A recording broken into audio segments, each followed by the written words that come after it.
Samoa e pele o e ile ananga e titi o e mafa atauva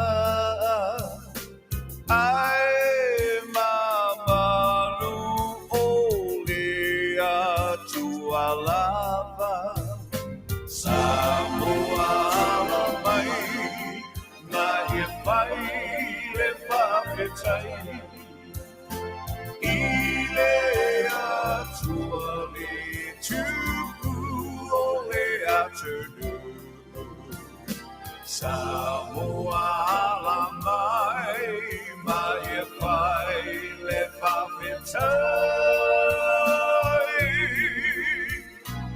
Ia pule pea e whaamama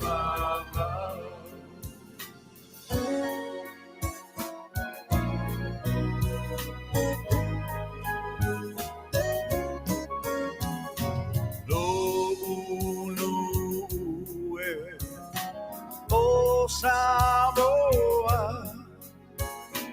O Yesu o ia o lo tau tai Na te tau tai Lau malanga Na te whatonu ina uala Samoa la mai Mai e whai le whawhetai I le atua le tupu o le atunu Samoa la mai Mai e whai le whawhetai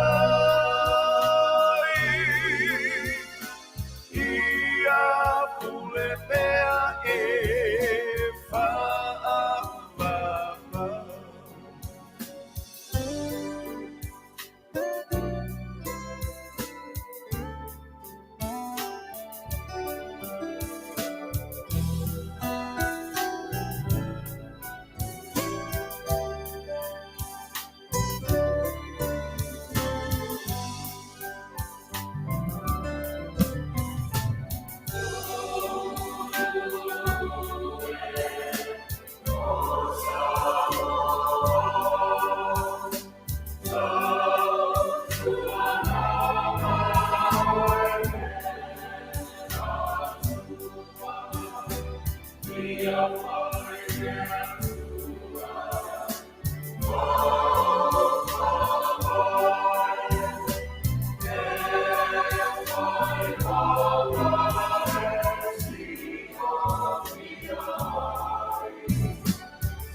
Samoa la mai fai le whaafetai lo tātou tua I le male Yesu ke viso lo tātou li whaola. Hai mese le ngang pa I o lo tātou soan sili ua mafuai o noutou. Awhi mai mtala mai le nei Afiafi ua tātou mafuta whatasi ai. I le temi fo le nei whaatulanga inga o le nei ua te ale fitu I le aso lua le nei. Mati lua se lua o le tausanga lua afe lua se lua.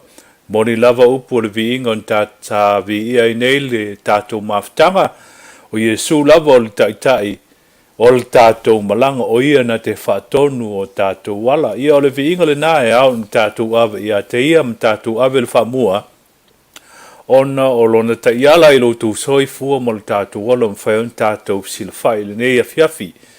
Whatalo whatu Samoa I e mwhaion o whaafongafonga mai o lau po kalamale nei o le Taulogologo I Amerika o se awaunanga a le siufonga o le Faifeau e pe ona ofisa tu te tonu I Long Beach I California I Saute o lo mavava lua ai le sunga I le whaatonu tu la epa whaafetaisua ia wale insiaina o le tātou po kalama o lau tau o auna le nei Moegagogo Tamasese ia ua valawina e whaawawina le nei po kalama tāua e peo nā mataina e tamā ua whailangi le Soifua a wā au auna le atua e tusa mala valawina o lona whinengalo ia le nei ua o mai le nei vaitau ia ua valawina sio whaatau waa e whaawawina le nei po kalama o le taulogologo I Amerika ia Samoa o sa mau whainga ia o pa ia lawa le popo mai le vavau e peo upo le tātua tunu ia e eil tal tununga o le a whau au pea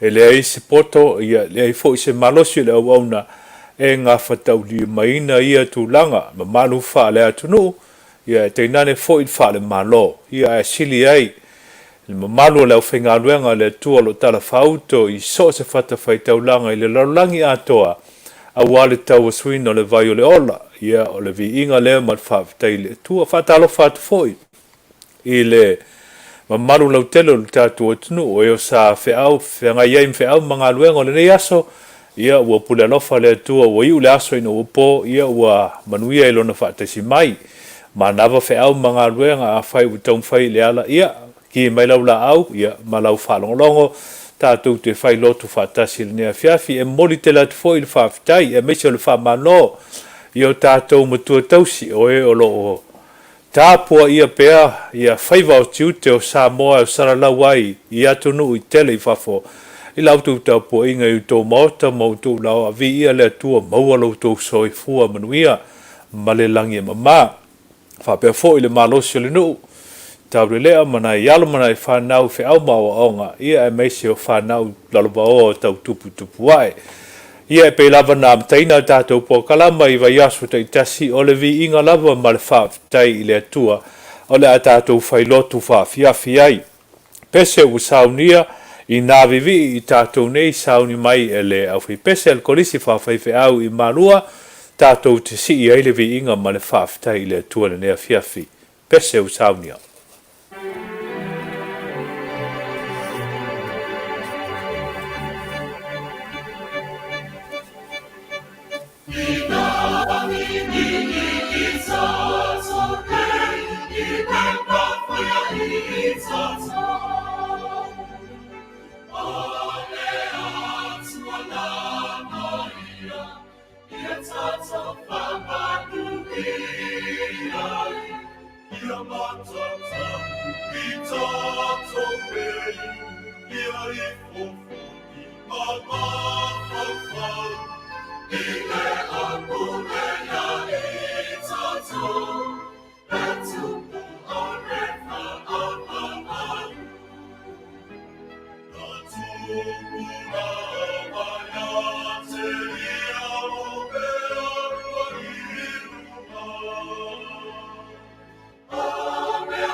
Ia matata, I tata me.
tupu pe oe whaapapau le tua siri e se lo mātou tua.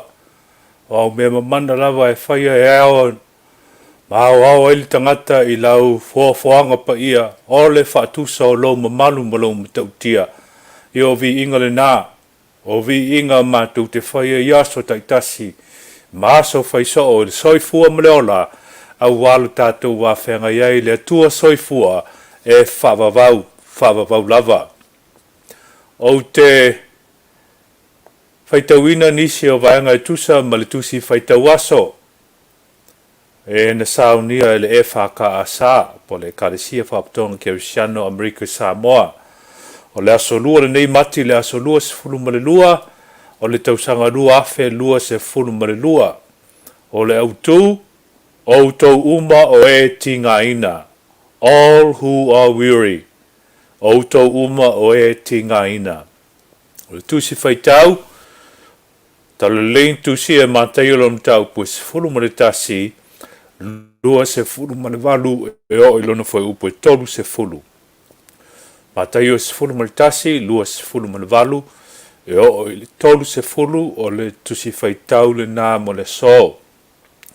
O se vaenga o le foi upo e lua se fulu ma le walu, ma le tolu se fulu o te whaitawina. I outou o mai I a te au, o outou uma o e tingaina ma mawhatia I a venga, o au fo'i e malolo ai outou. I outou a moina la uamo, ma I outou whao I a te au. A wā o au le anga malu ma le loto maulalo. A wā e a vengo fie la uamo, o lau o venga fo'i e mama ia. Toi whaafonga. I outou mai I a te au, outou uma o e tinga ina ma mawhatia I a venga. O au fo'i e malolo ai outou. I outou a moina la uamo, ma I outou whao I a te au. A wā o au le anga malu ma le loto maulalo. A wā e ave ngō fie la uamo, o lau a venga fo'i e māma ia. O le whamamafa lea, o le tusi whaitau aso e pe ona saunia, e le e whaka asa. Au nisi nei e pe ona iai le tusi whaitau aso I le so, o te whaitauina. E whape whea ona maa se venga. A o ina matua le tangata, na te langona ina le mamafa o mea e si. A wā ua le o toe tutusa le malosi, I le teimi sa talavou ai. O le ale tu ai ngā māma lea e whetala I a Yesu.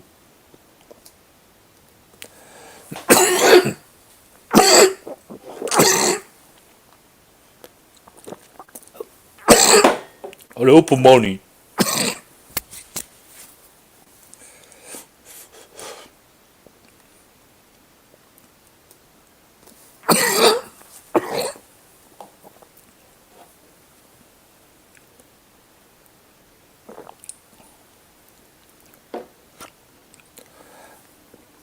O le ale tu ai ngā māma lea e whetala I a Yesu. O le upu moni. E lei se tasi e fia moina se venga. Peitai. I le laulangi o lo tātou wola ai.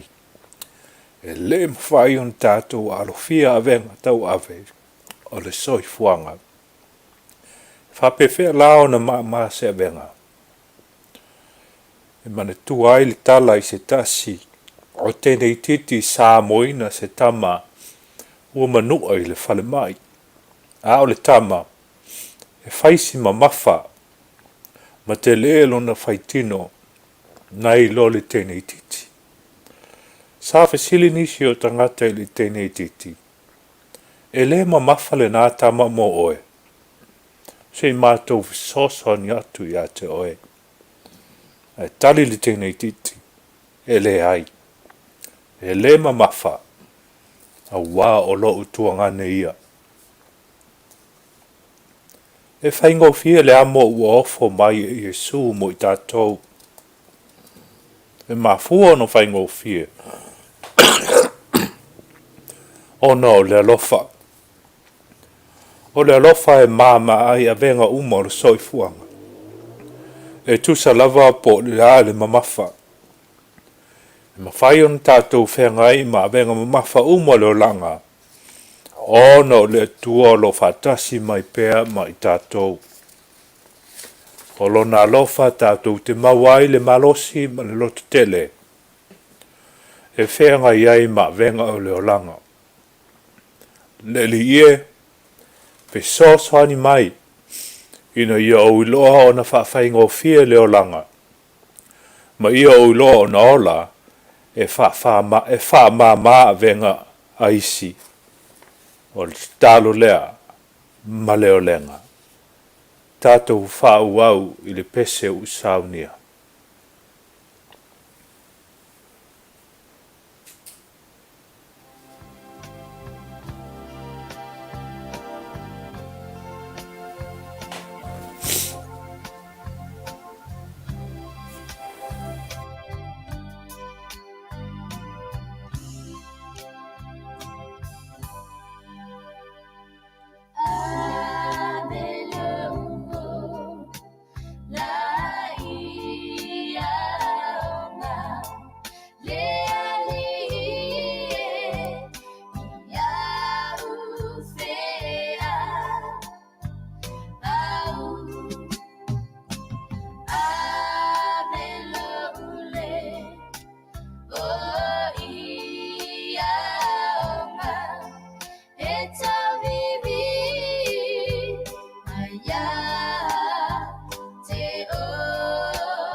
Se o tātou te talo.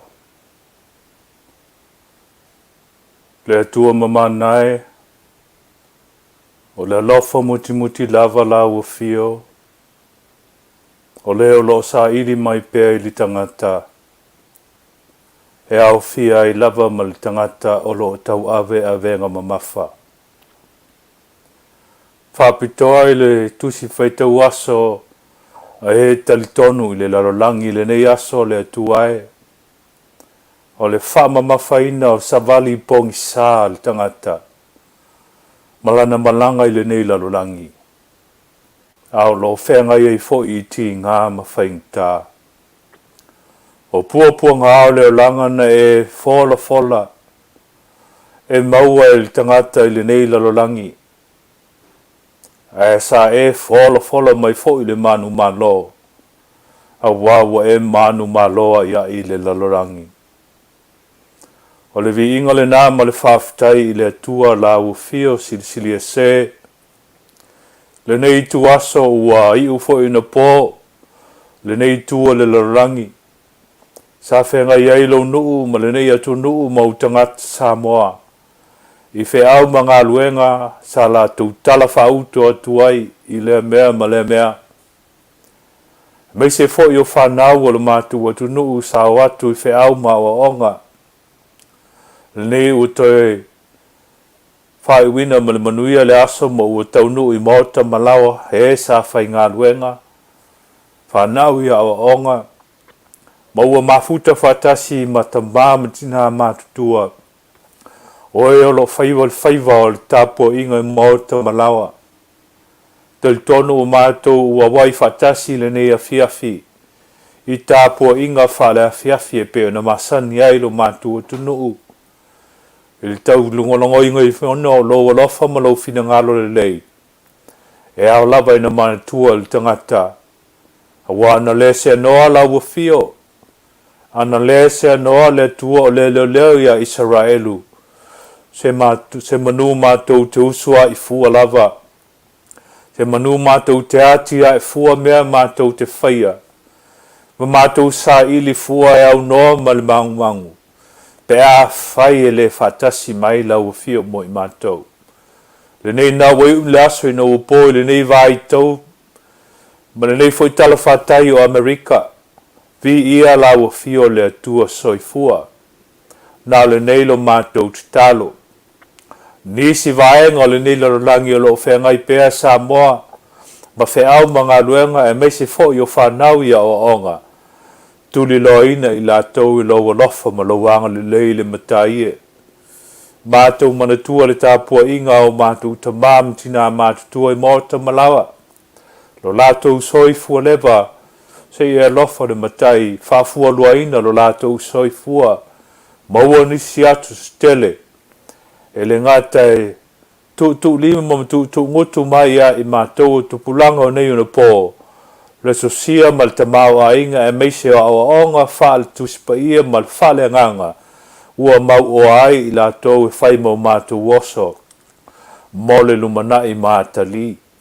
Le atua lo whae mātou te talo mo la ufai ngā luenga. O eolo tala ina lau whaal tanga e ala li tala lei a Yesu Keriso. Mātou te talo i tulu i lo manuia ro lātou Soifua ofo mal Soifua tala i. Awe le on sai mal whapalpale. A wāre whenga inga mal tausinga le upu mal sakarameta. ai meise le tausinga o lafu mamoe so se fata faitaulanga.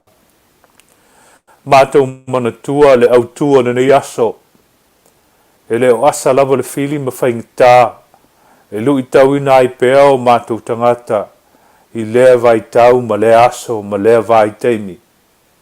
Tele whawhati a tā mai, whawhita a uli, e mamafa mai i o mātou mawhau, ma o mātou loto, leli ie. Ai ai se tasi o mana o mia lau whamawhanwhananga, ma lau whamaisenga, ai me se fo i o lau whamalolonga whapitoa, se e tu maina a venga, o lo tau ave tangata i le nei vai tau. Mātou manatua ai Samoa ngalua, le pepesi o le whamai, i Samoa i se sifo ma Samoa i se sae. Le malo tutu o tasi o Samoa, whapea fo i le malo o Amerika Samoa. Le li i o mātou whalongo i tala, e ono whapole pole i nai i mātou. Aua mātou lafua i atu i o ao, o nā oelo mātou marua papa, e sao fia ai o mātou tangata. Avele on sai mal whapalpale, i pūlenga ma whainga malo, a meise o komiti ma komisi, a li matamai tai fo mai mai la tau o lo tāpena ina, le tāo fiufina e meise o ngā nuenga whamalo lo, i a tulilo ina, ma wha au penga ina e o awa lofa le li ie. Mātou tutalo mo taua, mātou wa ai, le whalanga ina o le soifua ma le ola. Le li ie, a apa tu o awa lofa, mana tua e, wa pule sea le soifua, ona o taua whanei o na pō, sa ili o le marosi. Le atua.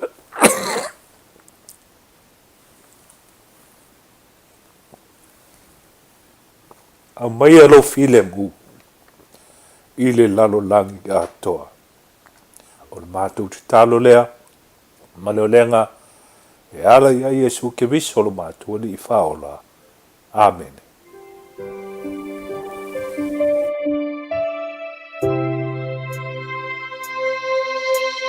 Pena faya saltatalo ile tayane ile suafa okeriso na evala au mai fo ia pui pui mai e ua mana le tatalo e liliu ai po ia pe ama fatia le loto ia tatalo ai ina ua oia oile ita na e tatalo ai na e fai se fa alele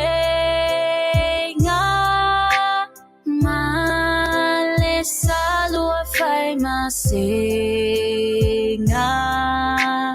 ia mangalo ai e ua mana le tatalo e liliu ai po ia pe ama fatia le loto ia tatalo ai ina ua o mai tatalo ai ina otinga loanga na fai salanga iletayane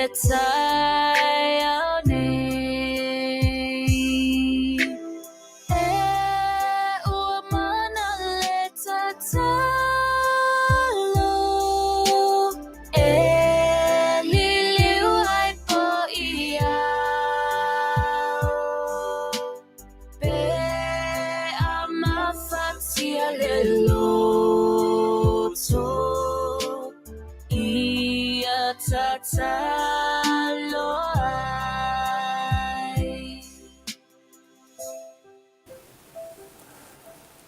ai moni lava le vi inga sau suina nei o e mana lava te talo tātou mafatia o tātou loto mafaufau e mese fo i o tātou anganga ia le ai lava se vai Faifeau o le whamanatu le nā a le Taulogologo Amerika i le nei tuaso tātou tu atu i luma i le tua i le talo wa nā o lona lava nganga e peo na iei le matua o le nei aso o tau uma o e tinga ina ma mafatia i venga iau tau mai i a teau iau tau amoina la uamo a wao la uamo e mama ia o lau o venga foi e mama ia lea mamadu le whaafonga anga le tātou atunu ia ua maua mai le po kalamere nei o le Taulogologo Amerika o le auaunanga le siufonga o le Taifeau ia pe ona ia lona ofisa tututonu i Long Beach ia o lo mavavaalua i malesunga le whaatonu ia tula epa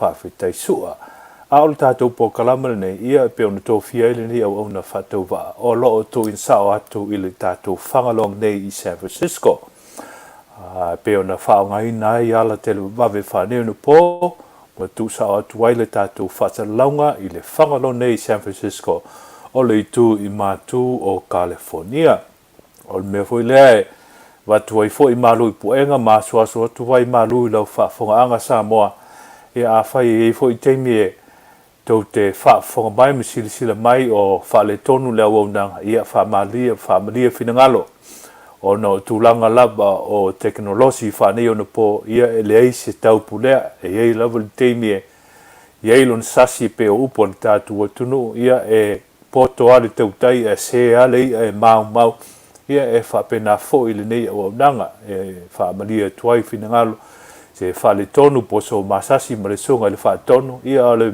mesili vi ia le tua tātou maua fo i le nei Afiafi o lau po kalama masani o le Taulogologo i Amerika Afiafi o asolua te itasi fitu i le iwa i le itu la i le temi wha Pasifika o Amerika Samoa e pe ona maua le nā vai aso sa iai le fuafuanga ma le talusanga i le afionga i le api e pikopo o le whaatamao le Ekalesia Katoliko sa fuafuaina mo le nei aso o le taumawhainga ina ia whaalau i loa atili le Soifua o Tamā o le Ekalesia o e ua whai ilangi le Soifua a o lātu Soifua ofo i le atua ua mawae ma ua iaini matatia le ua o ngā ma tātou ai nei una po ia lātou wheau ma lātou ngā ruenga sa iai le nganga i le nā whale vai aso e pe o nā mataina ai i le awhionga i le katina le pio tāwhinuu o se tasi o Tamā o le Ekalesia Katoliko ua lo le Soifua ma ua tautaua ma ua mai a foi ma matautia ana ngā ruenga whaatinoina ma ua muri ta ia nei e le Ekalesia Katoliko Fatasi e mo se Tamā o le atunu o le Ekalesia whaapatonga Kerusiano Samoa e pe ona whamanatuina ai le Soifua o lana au le sunga i le toina i a Mila Sapolu ia le nā sa whaau atu le vaiaso na tenei a o whamanatuina le nā vaiaso le Tamā o le St. Patrick i nei i Amerika atoa ia o le mafuanga le nā o le nganga sa ia i le whaamoemoe e lava mai lo tātou Tamā le fionga le api e ki puko mata e linga mo le nei aso e whaasoa ai e le ngata i le Soifua o le Tamā katina le pio tāwhino ia mai se foi o lona soifua e pe ona vea ia o le taitai o le ekalesia fa'apoto ekalesia katoliko i Samoa ia ua maua nei a se fesotaʻiga ma le ofisa o le ana afioga i le api e kapō fa'amalulu mai o lo ua gasegasea lana afioga i le api e kapō ona o tulaga o le tino le a toʻatoa le malosi ae o lo'o momoli mai le fa'amalulu i le fa'afogaaga Samoa ia atonu ia isi temi o luma e maua le soifua malōlōina i le tatou tamā ia ona maua fo'i lea o se avanoa e fa'atalanoa ai e le uma pea le agaga ina ia fa'alau iloa ma fa'amanatu atili pea le soifua o tatou tamā i la le talalelei o e ua loa lo latou soifua ma ua mata'alia fo'i le latou tautuaga mo le fe'au ma le galuega le atua ia afai o fa'afogafoga mai nisi fo'i o ekalesia e leai e lē manatu fa'apito lenei fa'asalalauga i le e fakasā ma le katoliko ia iai fo'i le agaga i se teimi o i luma e fa'asoa mai nisi o tulatoa o le atunu'u o ana auauna i nisi o ekalesia e pe fo'onei ai le ekalesia mea tutisi ekalesia fa'apotoga a le atua ia aspa ia o aso e gatai ma le tele o nisi o ekalesia ia o lo maua lava le avanoa pe avutou fesoasoani mai ae toe momoli tele le fa'afetai i le susuga i le toeina malōlō mila sapolu i haua'i e pei o ni fa'amatalaga ma tusitusiga na tu'uina mai mafai ona matou auina atu lenā fa'alevai aso tatou te lagaina ai pea le soifua tautua ma le soifua aogā o lo tatou tamātoeina ia mila sapolu e pe ona avea ia e le ngata o se tasi o toeina iti talu ona amataina le ekalesia i lona tu'uina atu e le lamosā mo le pulega lava a Samoa ia ma suia mai ai le taʻitaʻiga a le ʻautoeina ma le ʻaufa'atonu o le lamosā ma avea iloa le e fakasā o le ekalesia fa'apitoga kerisiano Samoa ua pulea lava e Samoa ia lana ekalesia o lenā saulua i avea ai le sunga le toeina ia mila sapolu o le pule Samoa muamua lava mo le kolisi fa'afaifeʻau i malua ia e pe ona iai lenā fa'alevai aso o le o toʻatonga o lona soifua mai lava i lona soifuaʻe a o avea ona matua o misionare mo le motu o Papua New Guinea sa ia soifua ai toe taliu atu i Samoa i le anu'u ma le alalafaga i toamua i faleata ia maga'i mai ai lona soifua o'oga ma o atu ai i malua ma fa'aiuina ma auina atu i Peretania nofia o'oga toe fo'i atu feagai ai loa ma le galuega tala'i e maise o le galuega tausinu'u i le alalafaga i solosolo pe o ina na amia mai ai e le autoina e maise fo'i se fautuaga mai le misi pule mulimuli Samoa o le misi parani le sunga ia misi parotaiso ina ia tofia langa sunga ia mila sapolu e fai ma pule Samoa muamua o le kolisi fa'afaifeʻau i malua ia o se ototonga na o le tatou puakalama le na fa'alevai aso ma le fuafuaga sai ai ma lenei vai aso mo le soifua le afioga ia katinalepi o peitai ua maua mai se fa'amatalaga i le ofisa lana afioga le api e kapoko ia mata e liga ua maua le tatou tamā i gasegasea o lo moli mai alofa mo le tatou pokalama ia matalosia o se aso i luma e mau lona malosi ia a tonu o le ai se avanoa tatou te fa'asoa ai lenei pokalama e le gata o tamā o le atunu'u o le ekalesia ua failagi i le folauga a o lona soifua tautua ma le soifua aogā fo'i o taʻitaʻi o le atunu'u o le avavae tatou foi se pese saunia mai le suga i le fa'atonu ona fa'aua i lea lu tatou pokalama i nisi o tala oto'oto mai lo tatou malo o Samoa fa'apea le malo o Amerika Samoa pese vavae ai lau fa'afofoga i lenei afiafi Samoa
tulo suafa awa oyo me umalava ya matanga malingata anga Yesu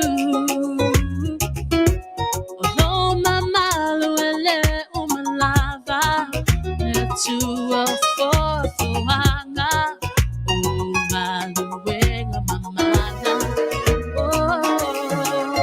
ya sitia Yesu ya sitia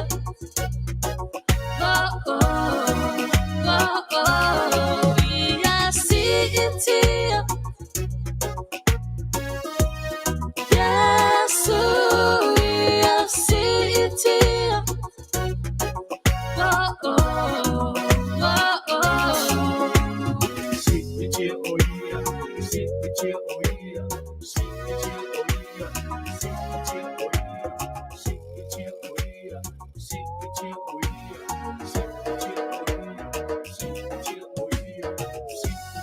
Ya vivia ya Yehova awa ifa avavalo na lofa o mawaile sa olotonga Yesu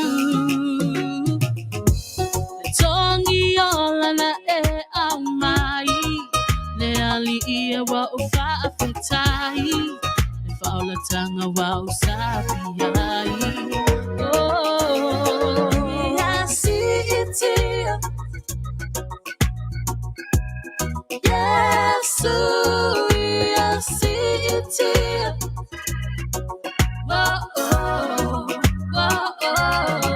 ya sitia Yesu ya sitia ya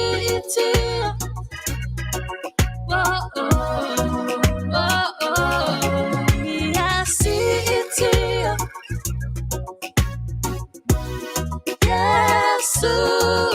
ya sitia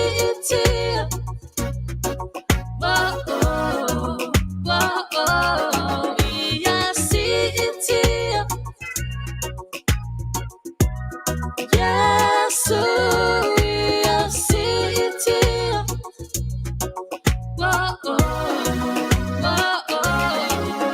ya sitia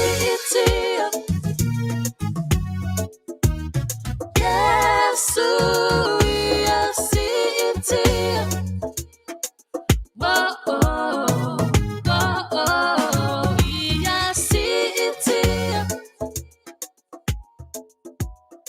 ya sitia Yesu ya sitia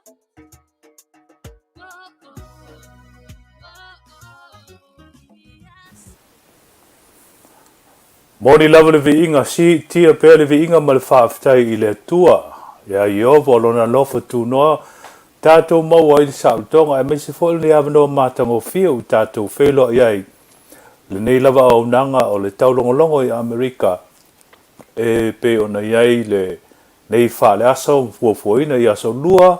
O vai aso taitasi fitu I le iwa I le Afiafi o le temi wha Amerika.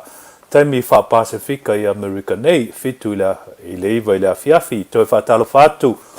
Ma malu le tātou atunu o e mwhaino whaafonga mai. Ma ua asiasi mai fo le tātou po kalama. E whaatalofa whaapito atu ai I la whionga I a whamuina to ale tai David Tua. Ma le whalitua I a Helen. La whionga I a whamuina to ale tai David Tua. Ma le whalitua I a Helen. Mo lo whaanga whaapitoa watu ina mai mo le nei po kalama ia tu lau lava fo I manu mal whaafonga le atunu ia to oe le ateli I whalenganga ia whaafitai o maua nei avanoa mawhita tātou mawhuta whaatasi ai ai mo le silafia le tātou atunu ua iai fo le tūlanga whaeaina o le nei alo le atunu tu lau le malu le swafa whamuina ma le me se fo le swafa I to le tai o le whae lava e ua me tau o le Boxing Hall of Fame, World Boxing Hall of Fame. Ia ua whaelo mai, ua iai fo inisi o whaurulunga e mese fo o le whaalauloina o le tautua le nei alo Samoa, le whionga ia whamuina to o le tai. David Tua e peona yai lona whenga yai ma fusuanga ia mo le nei lava fo i talonga o fusuanga a o yai le malosi ia le ua maua mai le whalinga ia o le se aso le vaiaso o le masina o lo muamua ia o le a whai ai le a whamoemoe o le a malanga mai ai Amerika nei ia o na tātou mafuta whatasi ai lea ia mawe ai o se tasi o malo ai maua ma le sunga i le whatonu ia tui la epa whaaftaisua wa o se tasi fo i o maua o na uso le sunga lea ia o lo o whengai pēr fo i matulanga o fusuanga ma tālonga ia whaafai i le malo New Zealand ia o ia le mafutanga whapena. So congratulations to my to His Honourable Famuina to Alitai for the honor in the World Boxing Hall of Fame coming up next month in celebrations. Congratulations ilo fionga whaftai bi ia le tual nei whaaloalo mātango fia usau nia le raulangi mo oe te mao le tunu ia o se alo foi ma whanau e whasino ili soifuanga whalenganga ia malitato mawhitanga whaftai mawhitamai. Le foi wofo ina mai ia lona soifua e whasoasani mo le tātou au nanga nei a le taulogologo Amerika ia a maua se fulu ma le 5 minuta ia solua vai aso taitati ia e whai e foi mai ma whasoa e le ngata i mea ututupu i le soifuanga o le tātou atunu o Samoa i New Zealand ia ma Aotearoa ia se tasi fo i o ni ana whasoasani mi ne ana lui e mo ala mo whanau o le tātou atunu o lau whamoemoe e le ngata mo le ta longa o le whaipere mo fusuanga whawaa malo i le larolangi ia ai mo so se au nanga lava e tamu whai e alo mo whanau Samoa mo le Manuia o lau Tele whaftai atu lau whionga whamuina to le tai David Tua ia mo le foi au nanga wo foi na mai mo le tātou poklaba nei o le taulogologo i Amerika ia e mese foi o le au nanga whalau i Tele a le siu fonga o le tai au fau e pe ona iei lang sunga il whatonu ia tuila epa whaaftaisua ma le pulenga a le siu fonga o le tai au fau whawau tātou pokalama whamari atu le nisi o e wasi asi mai maro lofa mai o la tamu whaila whaila utusi le tu mau e whailoa mai o tō suafa ina ion whailau iloa atu fo ilo tō whaafonga mai e el tel tununga e pe ona iei i vai aso taitasi ua mau ai e leo nao i Amerika o lo whaafonga mai li tātou pokalama nei a lo maua whapena foi le whaafonga anga Samoa mai Samoa ngalua Samoa i sai mo sifo whapea foi New Zealand au se talia ia manaisi vaenga i tele le rangi o lo tō whaafonga mai ma lor Soifua ma le rangi e mama ma lor tau atai tātou whailua i peilu mo le tua i tātou tāmsanga e mese pokalama whape nei tātou te wheofo whatai ailo nā lofa tuno e mese le whamalosi ma le whala e au e peon tātou maua foi Afionga le tua i le Afiafi o tau uma o e tinga ina ma mawhatia i venga i o tau mai a tea o la Yesu Keriso lea o hawe ma lolo ai o tau e ave ngofie e mala na venga e a venga ngofie foi pe a tātou whatu tu atu ma tu la foi atu i a teia e maua e lu tātou sautonga ma lu tātou manu malo amun mwana usunga le whatonu mai si tātou pese vai foi ia ona tātou atu le talau to oto mai lu tātou malo Samoa tu o tasi ia whapea foi nisi o talau to oto mai lu tātou malo Amerika Samoa o le pese awala whafonga anga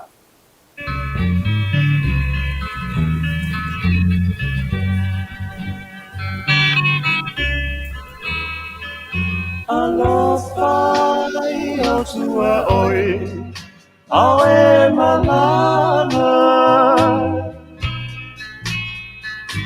se ia muta lene folana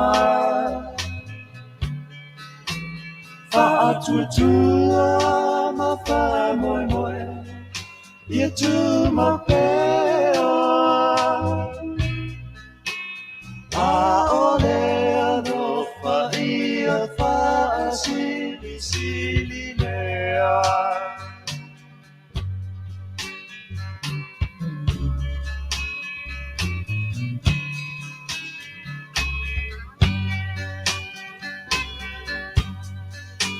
E o te tautala I ngā ngana a angelu Be whai moa u le lalo langi Malona mamalu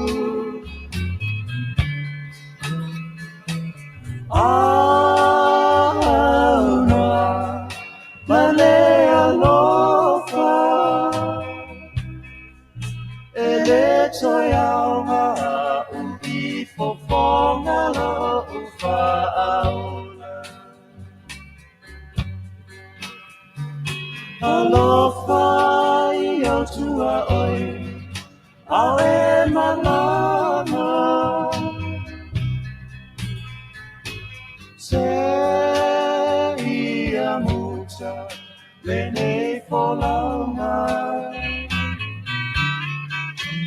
Fa'atutua ma fa moi moi Ia tu ma pea A ole no fa ia fa asili sili lea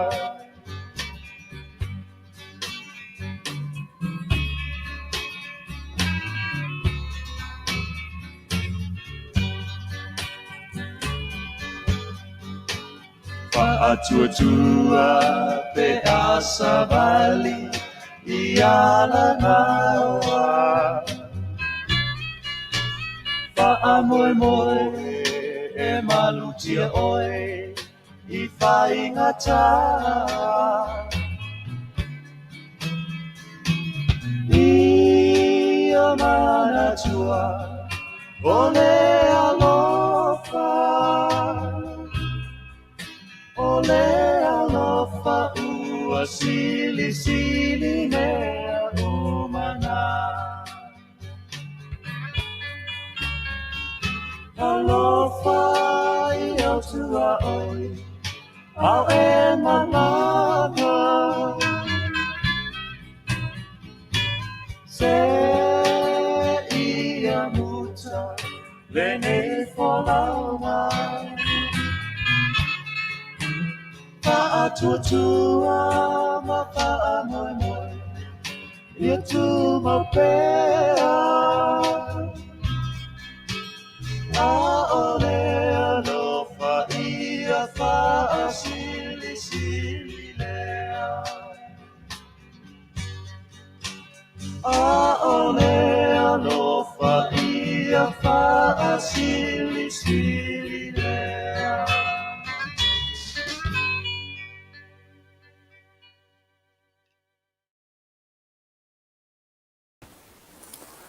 Alofa I lo tua oile nā sa whautua mai ei la whaipese mo lau whafoanga Samoa e whamarulua tu lava whingalo ona o le numia lilipine pe on tā ua la vea ili naun whaiteimu le tu AP I lau whafonga mai le nea Afiafi o lo iei lava ona o tātu whasalau ngolo tu sa o atu nei I San Francisco ia e ala atu lea ili tātu ofisa tu tonu I Long Beach ia ele asa lava foi manisio whawhitauli o lo tu la I mai pea ai whamalulu atu whamalo atu lo tu on sai e mese foi lo tu lava pale mai e tu sa ma whawhitau o lo tātou whenga iai tātou pō kalamana nei o lo e whafonga mai pea o nanga a le siufonga o le tai au fou o lana pō kalama o le Taulogologo Amerika tu ina atu I le whangaloa San Francisco nei o tala oto nei e tu sa o lo tātou atunuu I mea lo tupu le tātou atunuu I Samoa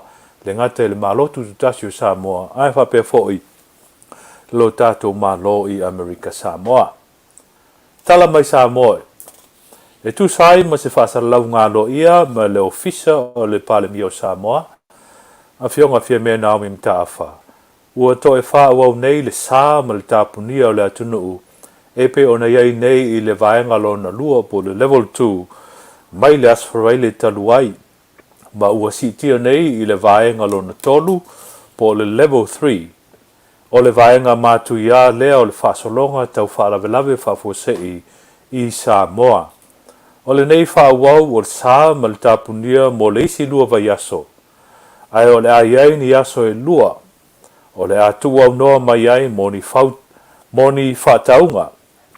A wale tausinga o le soifua I tau mafa ma isi o loa e Manuia.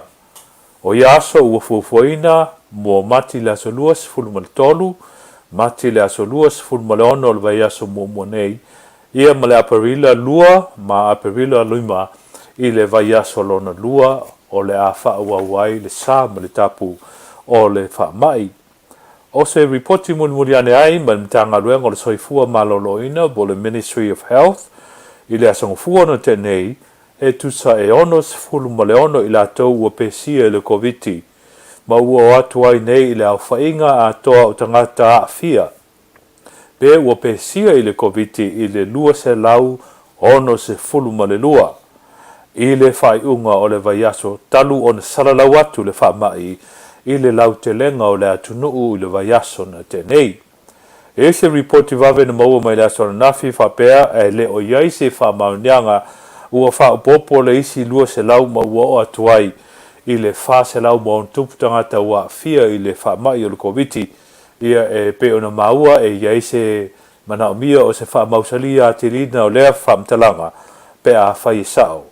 Pau mea mautinoa ua whaatapula ia tea ma ua si pe I lunga le numera o I latou ua maua le whaamai talu o na sala lau le COVID-19 I nuu ma lalawhanga lau I tele o lo tātou atunu. Peitai, ua ripotia mai fo I le ofisa o leo pe tusa ua sefulu malitasi o I latou pe ua silia foi ua tāwhia ona o le soli tu la fono o le sā ma le tapu o whalavelave whafosei. E lata I le lua se lau I latou ua whautuaina po ua I ave eise warnings ina I autangia ma mulitai fa taurumanga o le sā ma le tapu. Ua whautuaina e le ofisa o whalavelave whafosei whapea foi ma le ofisa o leo le mamalu le tātu atunuu ina ia utangia ma se ia alolofa ia e mulita ia taurumanga o le tapu a wā le nofo le lei ma le saonga le mu o le atunuu atoa. Tala mai Amerika Samoa whapea foi una lipotia mai le whaatupla ia o I latou ua maua ma ua pesia I le whamai o le COVID-19 e pe tusia e le ua I ono o le frasa mai pangopango Amerika Samoa e iei tala nei.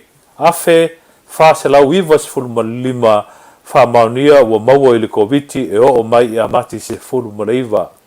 Afe whase lau iwa sefulu ma lima e ua whamaunia ua maua ma ua pasia I le COVID-19 e pe ona o mai le aso sefulu ma iwa o mati o le whai unga le vaiaso na tenei.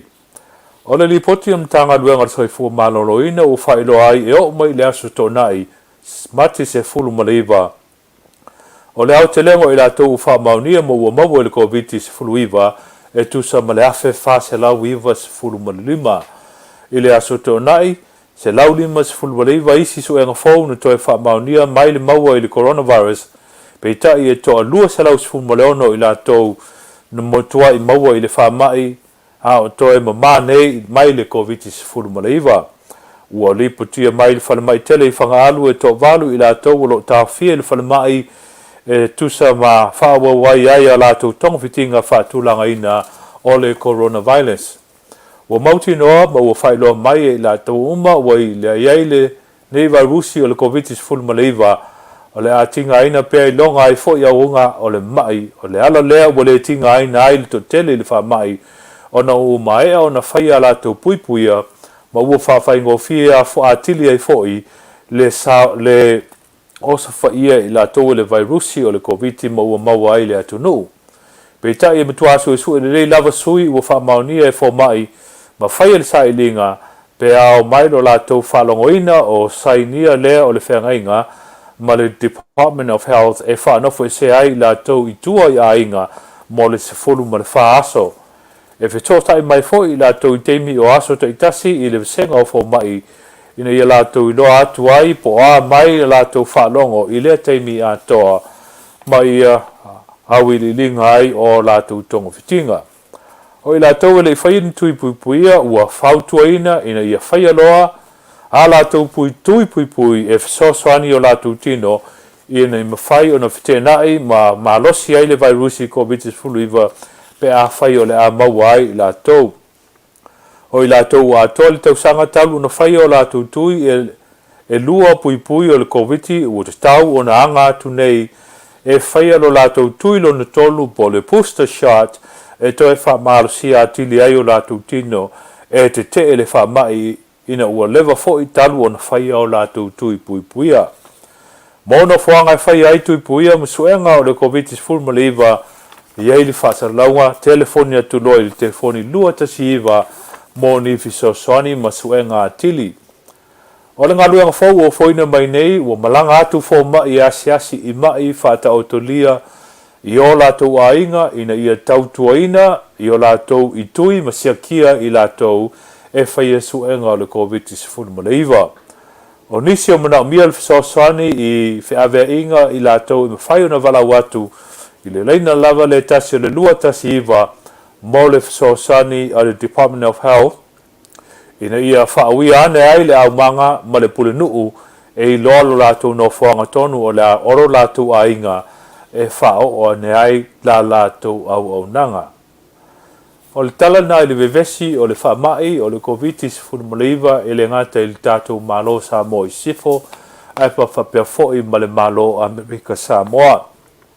E peo no tau whaafonga mai i se tālusanga mai ofisa o leo e mai se foi o komiti o lo tātou Fofogaina le nei whamoe na ia tāpuni a pēr le hanga i luma o le salalau o le vairusi o le COVID ia me se foi o le taumawhainga mo le Soifua maloloina ina ia pui pui le mo tātou tangata nuu mo malo e ngalua ia le atu no ue e whapena foi na mātou whao popo atu le tautuanga le nei taulogologo ina ia taulogologo puia ia pēr le mamaru le tātou atu nuu e mana o mia lava le tātou ngaruru e whaatasi.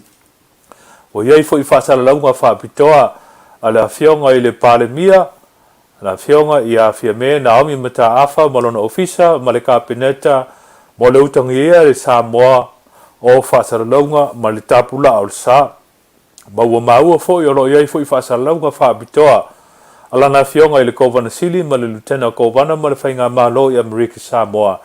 A me se foi le komisi whaapitoa o lātou tau mawhai e pui pui le salalau o le COVID. Ia me se foi le pui pui o le Soifua maloroina o tangata. Ia whapena foi o na mātou o wai whatasi le nei lewa whasaralaunga o le taulogologo Amerika se i tautua nālu tātou o turu le ngālulu e whatasi.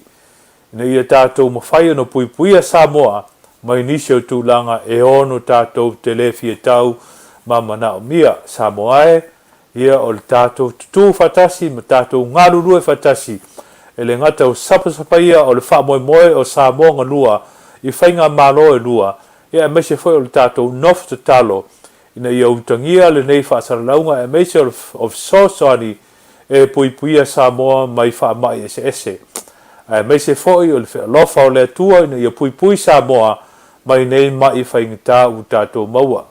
Ia i se uso, se tua whawhini, o se te mawastina. Po se tasi anu malu le atunu o lau mana mia, se whisoswani whaapitoa whaale mawhauwhau. E mei se fwoi o langona whaale tino ma loto, ina ia whetaia i manei whaafita auli u tātou maua.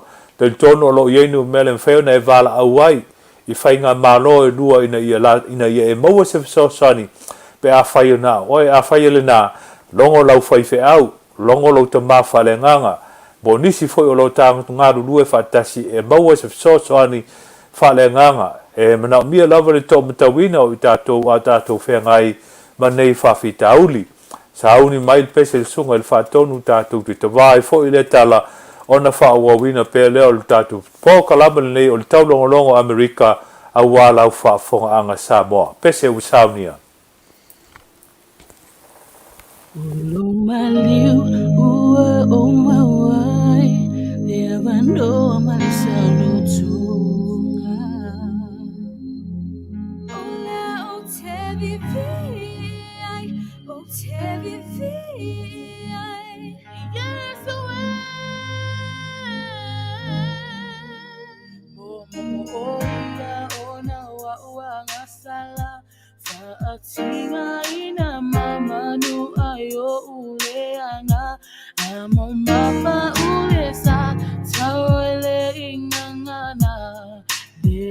se tala tu fe anu ile motu tangata lava toto na fofonga na fetongi ma fe ma fe po futila na ava no sa ila na yetutubi wamile tono ile seta hero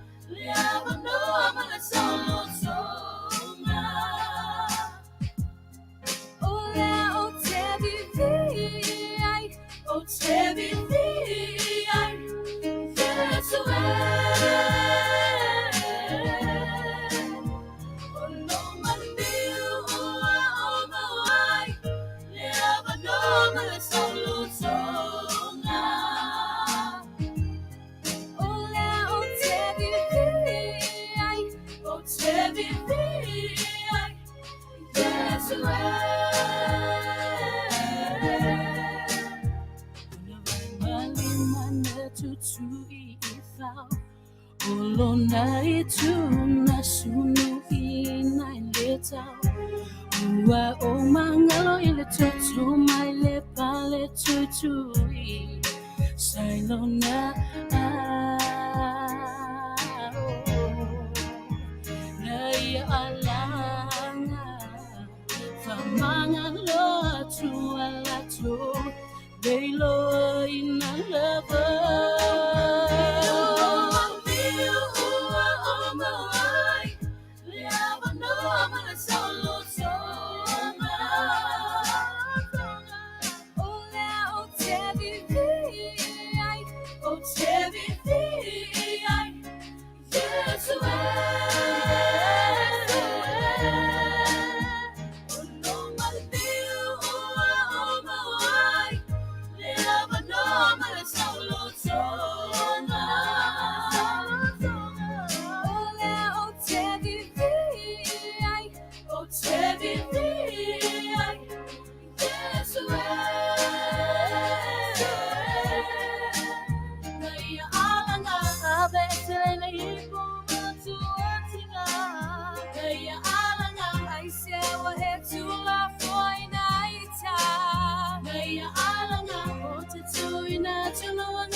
Eli lama sapatani. Ya, lo tuai sea le me wetu la fo ina ya te. Ya, uia ile ina o manu malol tatuli mai loti male sa tauro ti nga sa ia fe ngai mai. O ia lava na ia to fe talai o tele tu una o to de ia le tu la fo ina ta to ele tua.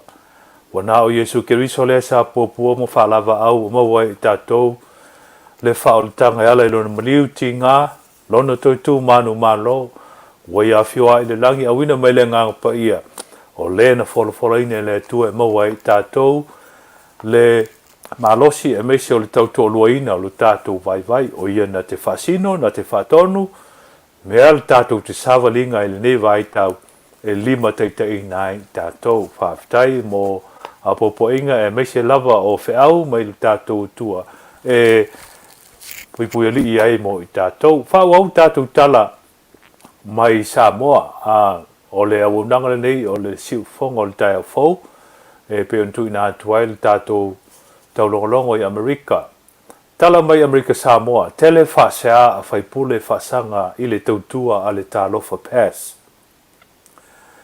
na whaleo e awhionga i whaipule o le mauto sui langona whasea ma le Afiafi i sui o le task force lea na moni mau i le longa le komiti o le Soifua maloloina le vaiaso na tenei i le tūlanga whale tonu o lo i eili tautua le tālofa pass hapea ai malangona le Afiafi o le atunu o le sui o le task force na moni mau i le longa e au fia ai le whatonsili o le Soifua maloloina ia motu sātu i le anatnua o le whatonsili o le ofisa o le Medicare ale malo i a Central King Young hapea ai ma le fomai o le Soifua maloloina ia Dr. Lauvao.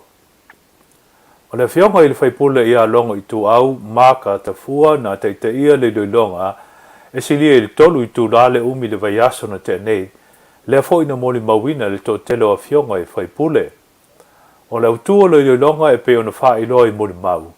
O le fia maua leo si sila fia al komiti le tautua o lo whaatino e le tālofa pass, whapea ai ma le awala e whaasoso ai awa noa o le atunu e anga i atu ai e whaisiaki mo le koviti Hawaii e tausa ili aini o lātou awanoa mo le toe malanga atu i le atunu o Amerika Samoa.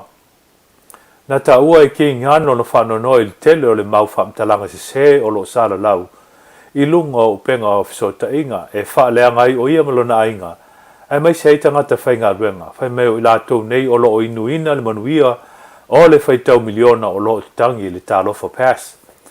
Sa ia tautino i lumo al komiti e le ai ma se tupe a ia marona ainga.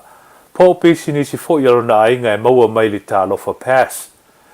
O le tālofa pass e pei ona whaamanino ina e le mori mau.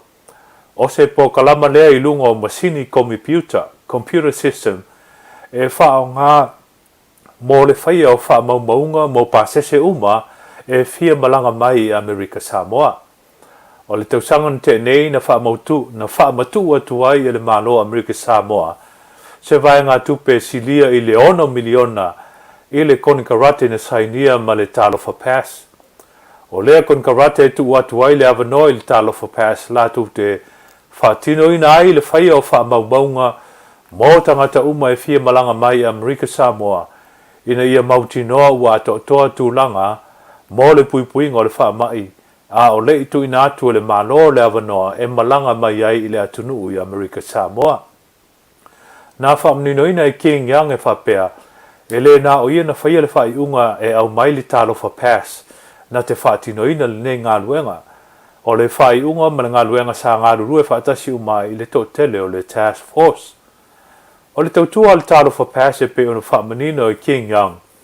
E au fia i le whaia o whaamaumaunga i tūlanga umo tangata ua fia i le whaamai, o nuu manofuanga ia lalai, ma whaingo fia e una lātuanga i atu e tufa tau mawha mo i lātou. O le ngaluenga fui o le tālofa pass i Hawaii, e ma whai e una list tali tangata o lo fia malanga mai i le territory, ma tuu mātu ai whamtalanga e whaatatau i lea tangata, o na pasi mai i lea le tālofa pass whamamaumua umanei i le task force, ma le Soifua maloloina. Ma mawhaia i loan tu atu le whaatanganga e le tangata e malanga mai ai i Amerika Samoa. Sa unoa le whionga li sui whonga talai il maota i a Fetui Junior e whapea. Talu ona whaatino le whainga maloa lolo ma le manu le tautua le nei i tausanga o mawae. Se i o mai le tausanga nte nei, sa le lei mea uma e le ai fo i se nunumi ma le tomumu o le atunu. Ai talu lava on tu ina atu wha maumaunga ma le ngaluenga e whaatino le tālofa pass, ua tele whaasea ua au mai le atunu, ma ua fōlinga mai ai ua sili atu o na whainga tā le tūlanga ua iai i le teimi le nei o le tālofa pass, nei lo le teimi a o whaatino e le whainga malo. Sa uno whetu e whapea e le ipine lava ona tu ina atu le ngaluenga e whaatino e le tālofa pass, a e pi pisi loa ma le whaamai le atunu.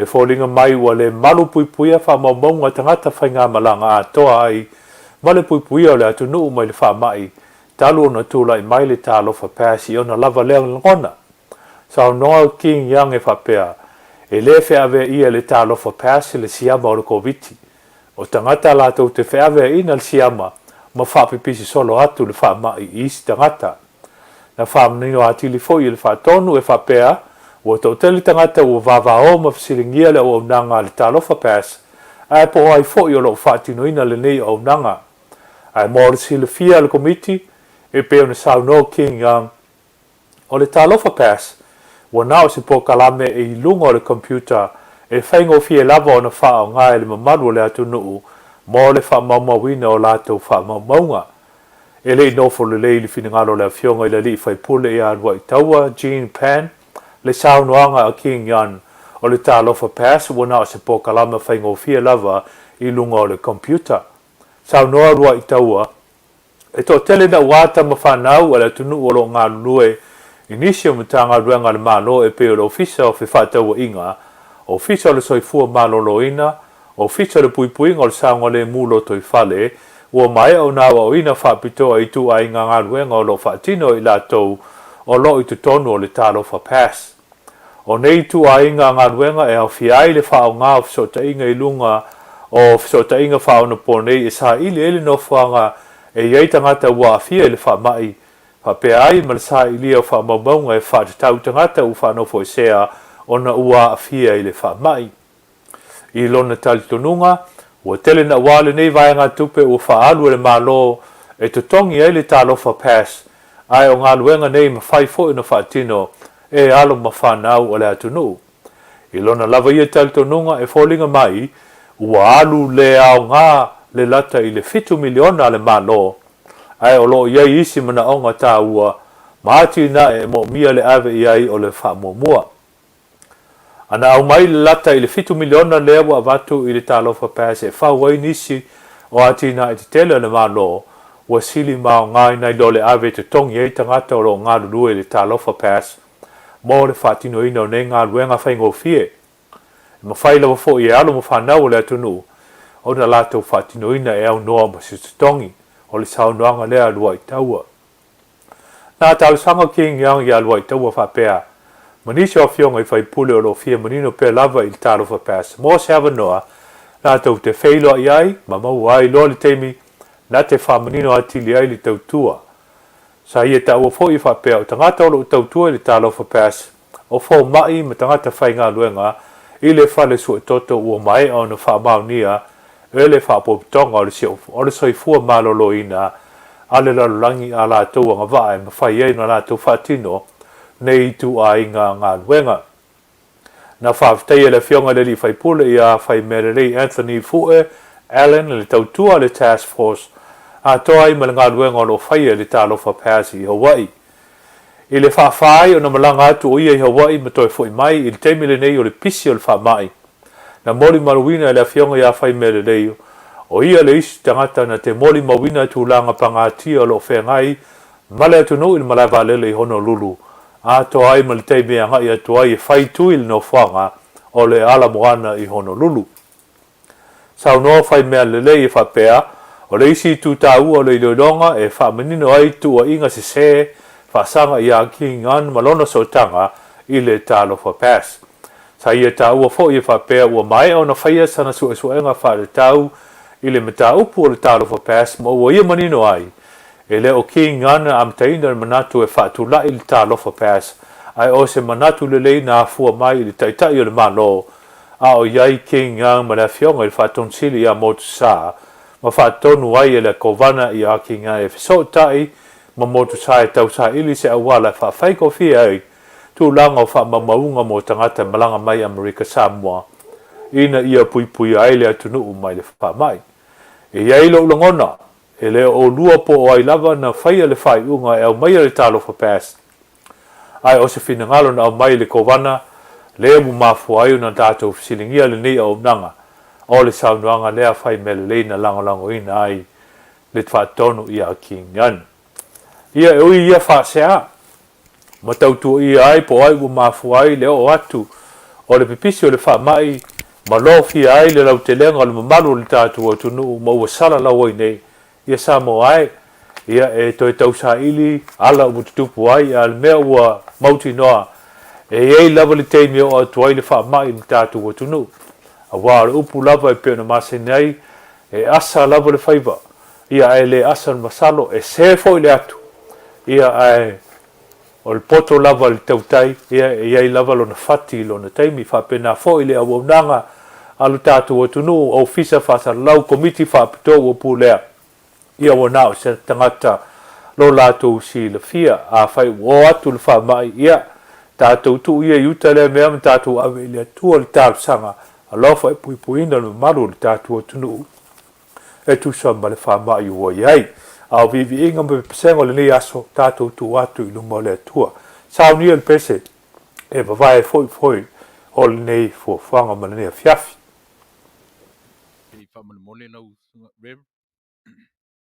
so ngal faton sao no mai mole o leo e te iai tatu tala mai Samoa. O leo o tau nui mai tatu ofisa nei ia tala fou lava breaking news mai Samoa. I tatu. ia malo sao noi fo lo so ngal faton po leo feu fai masui o le tatou po kalama awa se tala whapitoa sao no mai O leo ua whailo mai Samoa le contempt of court le ana whatalia le atunuu. Ia o lea ua whaelo mai ua guilty ia le sunga le taitai o le tuangai. Ia manisio i lātou e awhiai lea le pule o le tamaitai loia o maiava visekota. Ia o peo nei talana o le ua maua mai tatu ofisa o na nei le so ia o lea na tu li matuai e li whaamasino ofisa ma ate le la ua na peo la sa whaia le whaamasinonga. Lea la ua tu li matu i Samoa ia ma ua mawai le whaamasinonga tali e ile atunu. Ia peo le na mo le vaenga o tatu breaking news mai Samoa. Ma whalolo lau sunga le whenga. Ale la tatu tapese. Whaptai lau so ngal whatonu mo le tala ua tui na mai mo le whawhong anga le tātua tunu mana ia le pese le asaunia ia Faifeau taf so tai whaso whatasi e lau so ngal whatonu ia manisi foi o whawhonga ma le tātua bokalama e tusa ma le talafou o tui na mai ale ataina le pese ia on tātua talanoa le e tusa ma le talafou o tui na mai pese usaunia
Ei, foi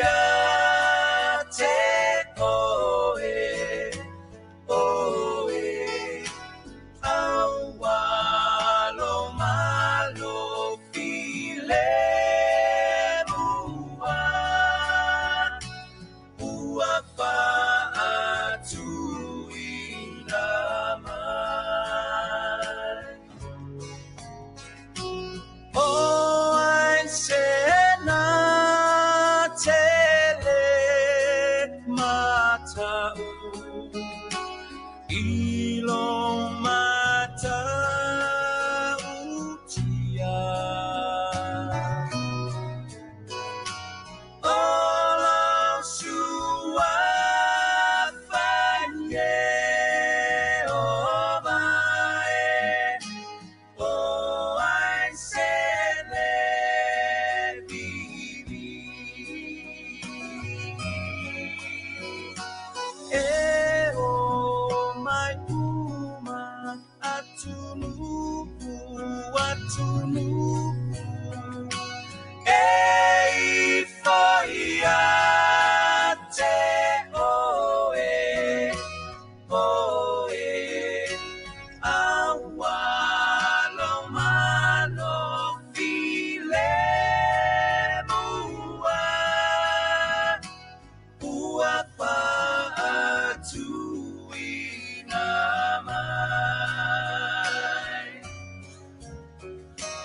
E o mai uma atunu E foia te oe Awalo malo file mua Uapa atuinamai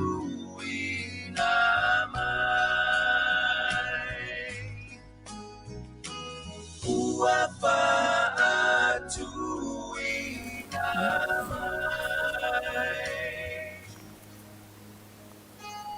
Uapa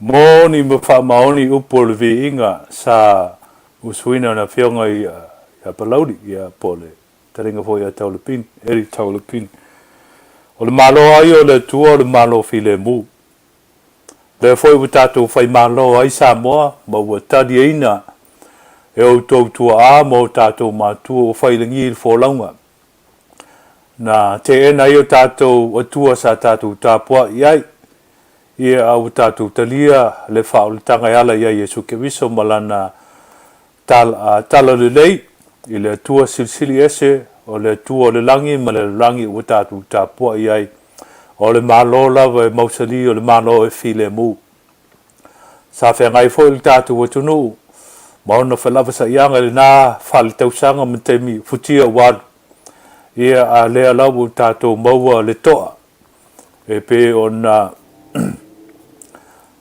Taulangi mai fo inisi o tua ao le atunu ua fai langi le Soifua ona o le sa ilinga mau lava Samoa po fea lava e fai ia ili tai malena toa pe ili tai tatu whalanglango ili atua tali langi so tatu ai ia le lava ua tatu sami lau fionga ile sunga ile fatonu tu ila epa whaafitaisua ia teau le nganga whaalwalo e fai lava ona tu ina atua ile la se nganga tatou te whasoa i e tusa o le telefou tu ina mai ia o le fevesia i fo i o le tatou atu nuu maua mau me ele talo le whaiunga o le whamsinonga i le nei tu aso ua lawina le whamsino ua whamaunia le soli tu la fono o le whalemi ngao po le contempt of God lana sunga i le tama fo i le atunu sa vema palemia sa vema fa tama le atunu i futia walu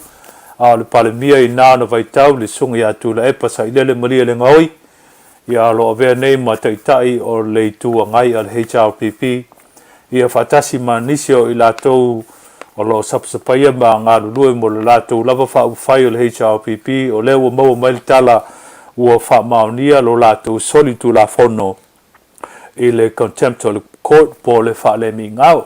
Lau fionga le sunga le whatonu pe a whai o maua mai le whasalaunga e mwhaiona tu ina mai lo fonga o le sili po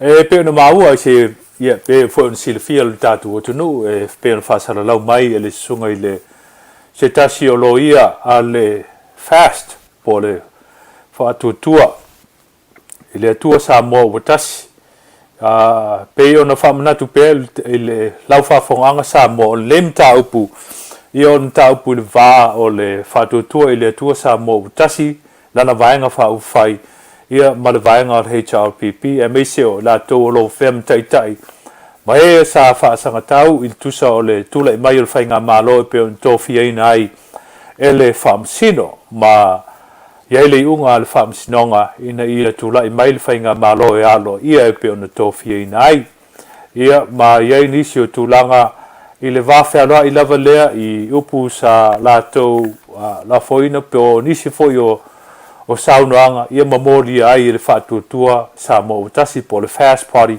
le alawa iei nei le unga pe ona whafonga mai le tatu po kalama e mese foi le whafonga anga Samoa e pe ona saunoa ai le whatono nei po kalama o le siu fonga o le tai au fou ua whamaunia nei le sala o le sunga i atu i la epa ma lia leanga oi whatasi e manisi o le vaenga HRPP le pe ona tuina ai tua ia ai e le fast i le contempt of court. Lau sunga tu le epa pe a whai o maua mai?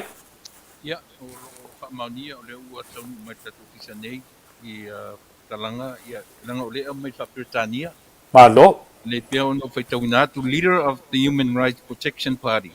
Tu la epa Dr. Sailele Maria Leangoi has been found guilty of contempt of court. The ruling was handed down today by Overseas Justice Robert Fisher and Rainer Arthur. Others found guilty of contempt are HRPP Secretary and Member of Parliament Leala Ilepule Rimoni Afiafi and lawyer Mayava Visekota Peteru. Ia, pe ore nā uro ua whaamani mai ai ona e Tele ai la lo le ariko lea pe o la utama i vaenga o i meri lea mai ai ia o le saini mai ai ia li whaamasino na la whaia le whaamasinonga.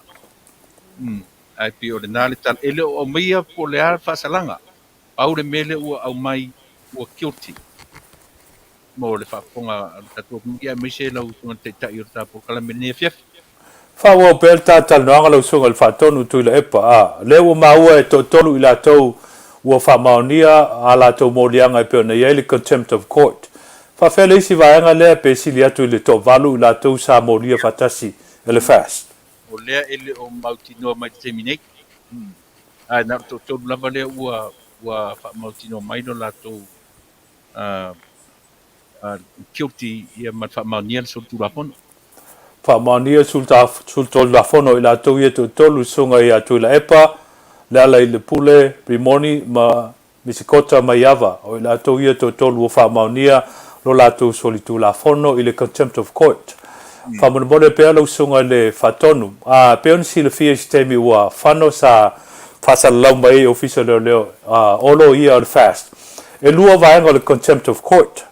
Vaenga mua le scandalizing of the court po whainga fo ia o tala tau whaaleanga ma whaale ngao mo le whamsinonga malona lua o le obstructions of court order. Po le tau fia lea ma le whasasa ina po le whataunuina fo i lea o le whatanunga a le whamsinonga. Le aso usi le fia atu i le tusa o le whasaralaunga mai o le unga le neaso. Ia, e pei o le fōringa mai o lo la vea uma le tulanga nai lua. Me se lapa le tōtolu lea. E le o mau mai fo i pe fia tua inga o lo o whamaunia, le au whainga o tua inga. Le ai, le o... O tonga na o lea ua taunu mai tatu po kalame lea so. Ia, whaatai lau sunga mon whaat. Lea whaina pēr lau su mai pētā te tau tō luaina le nei po kalama o na o se tala fau o se tala ma tila fo i le tātou whafonga anga le tātou o tunu mo le tātou po kalama. O le ala o le fisili pe ona tau fisile nei sunga le whaatonu mo le tala o tu ina mai. E lua vaenga o le contempt of court po le whaalemi ngau ina o le whamasinonga.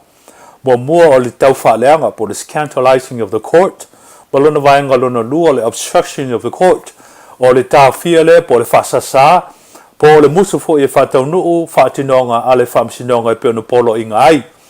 Whaila e tusa ma ia vaenga e lua o le tua inga e pe ona whamaunia nei o le contempt of court.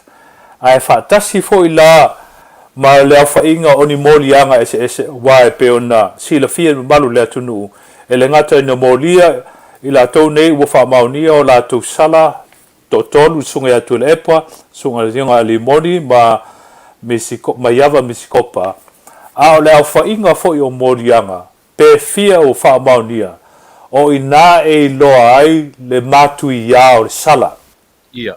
a li lau sunga le whaton O le na pio na whea e le o maoti mai po le ale sala. ia Le mea lea ua tiklea mai ua whamaunia. ia ia a tonu o se tala e whaatei ai nisi o le mamalu le tātua tunu ma lau whaafongaanga. A tonu fo i se tala e whaafia ai nisi. A tonu fo i se tala e whaalefia ai fo i nisi o le mamalu le tātua tunu. Paulava lea o le longolongo puiali i le nipo kalama o le taulogologo i Amerika. O le tausinga o le file mu. Ma le tausinga o le whaalfani a ua lava o le tātua tunu. Pe lava ona maua i teimi ua sola i le taumwhainga mai a la fionga le tamaitai palemia whapea foi le sunga i le taitai o le whainga whai a le fast ia o le sa i linga lava o le file mu le ala iuna alu le tula fono a wā a whai e sa ili le marosi e sa ili le ata mai ia e tofu lava le tangata malona sila fia e pe ona maua ia e tofu lava foi i tu e ngalua ma lato lato foi lo ia ata mai e tofu foi a lo ia ma lato fa liliwinga ma le fa winga ina o tu la fono ia e pe ole tai lea ma le fa mo o le fainga ma lo la fionga il palemia tama tai palemia ma le vainga fa ufai le fa se pe on te ina e le sunga ia la uli on maritoa ia e le leon tato walu di tu la fono e mo ma ia se to afile mu ia pe on tala no atu le nei po kalama Samoa tatou te manatu ese le nei tala watu ina mai mo i tatou a whai o whewesia ia lau whafonga le nei Afiafi ia o te talo ma le whamanatu o le po kalama a auto au na siu whonga o le taia fau nei Afiafi tatou to etpa i le amtanga o le nei po kalama pe ona whetalai le tatou li o Yesu Keriso auto uma o e tinga ina ma mawhatia i a venga i auto mai i a tau o a ue malolo ai o tau e whapena fo in la ma se whamanatu i nisi o auauna ma matua o le nei whangaloa i San Francisco ua amia lo latou Soifua e le vala au paia le tua e pe ona iai le tina ia Fatima Ioane ua vala wina e le tua o le aso tofi nei mati le aso luas fulmar fa i le valu i le Afiafi i le fale maliu o le Dugans mortuary i Tele City o le a whataunu ai ona toe sauninga aso whareile tolu luas fulmar lima o le se fulu i tae au i le Holy Angels Church i Coma, California o le a iai le misisa ma sauninga fa le kalesia katoliko mo le tina i a Fatima Ioane o le tina ia Fatima Ioane sa fai poipo atu i le tama ia sanele li mutau ono no foialo April ma Cheyenne me fua Angel ma Kate ma Losi ma DJ pa mai se le nganga o le tua i lau sunga sanele li mutau ma le no foialo e tusa o le to share o le tina pele i le vala au o le tua aso tofi tolu luas fulfa fa i le Afiafi ona toi sauninga i le Dukins Mortuary Daily City au le asfareile mati luas fulima fulu tai au o le farsao le Holy Angels i Coma, California ona toi sauninga pa pe foi na matou whanonoa e whasisilatu wala au pa ia le tua i le tina i a whapaulonga ewa i malo unu toa le tina i a whapaulonga ewa i malo unu toa ua valawina le tua i malanga maliu maloti o lona sauninga o le awhaia lea i le aperila lona asolua i Concord, California.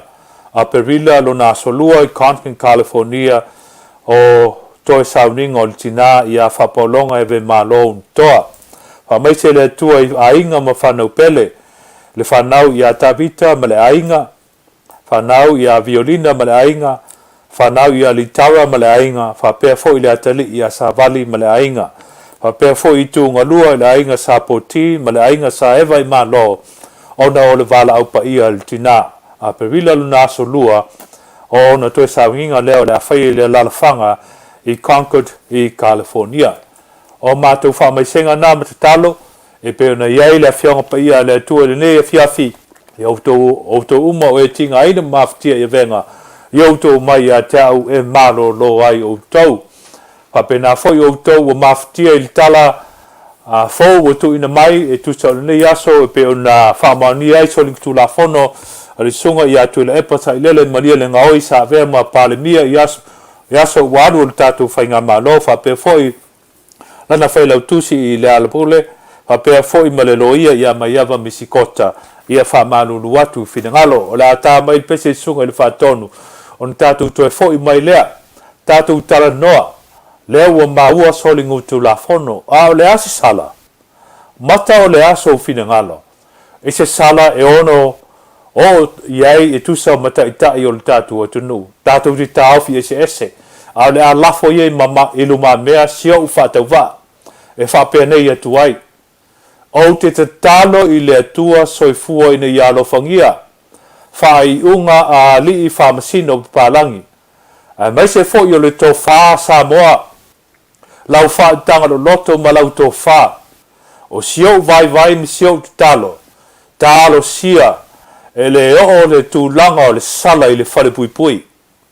O sio una te talo ma sio una vai tō tasi lava. Ai pe ona iei le manatu le ataina le sunga i le whatonu, la tātou pese so ai, on tātou toe fo i mai ai, o le a iei fo i le sunga i le whatonu le pule. Pe ma whai iei ona tātou whauawu po kalame sili atu, ma le lua i tu la wa fuafuaina mo le tātou po kalame le nea Afiafi. Pe a whai i finangalo, le tātou atu nu tātou te tala noaina, le nei tala ua o mai, e mai se foi o le anga i luma. Pese u saunia o na wha ua u lelu tātou po kalama.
Isi na try alama Eli Eli namasapatani Lotamai Lotamai Lesea Elene Wa etu ula foa Imoya Iatea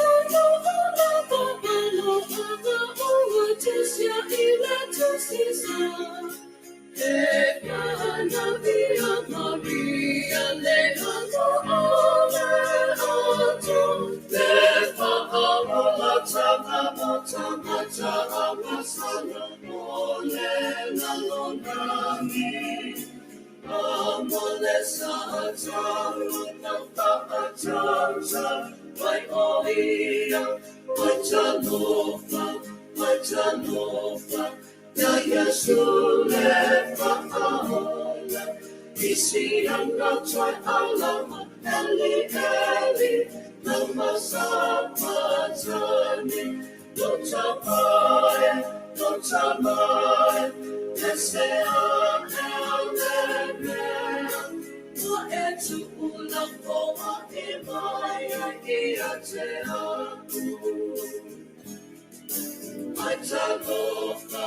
Aitalofa, ya Yesu lefa aona, isi anatoi alama, Eli Eli, namasapatani, Lotamai, Lotamai, Lesea Elene, wa etu ula foa Imoya Iatea.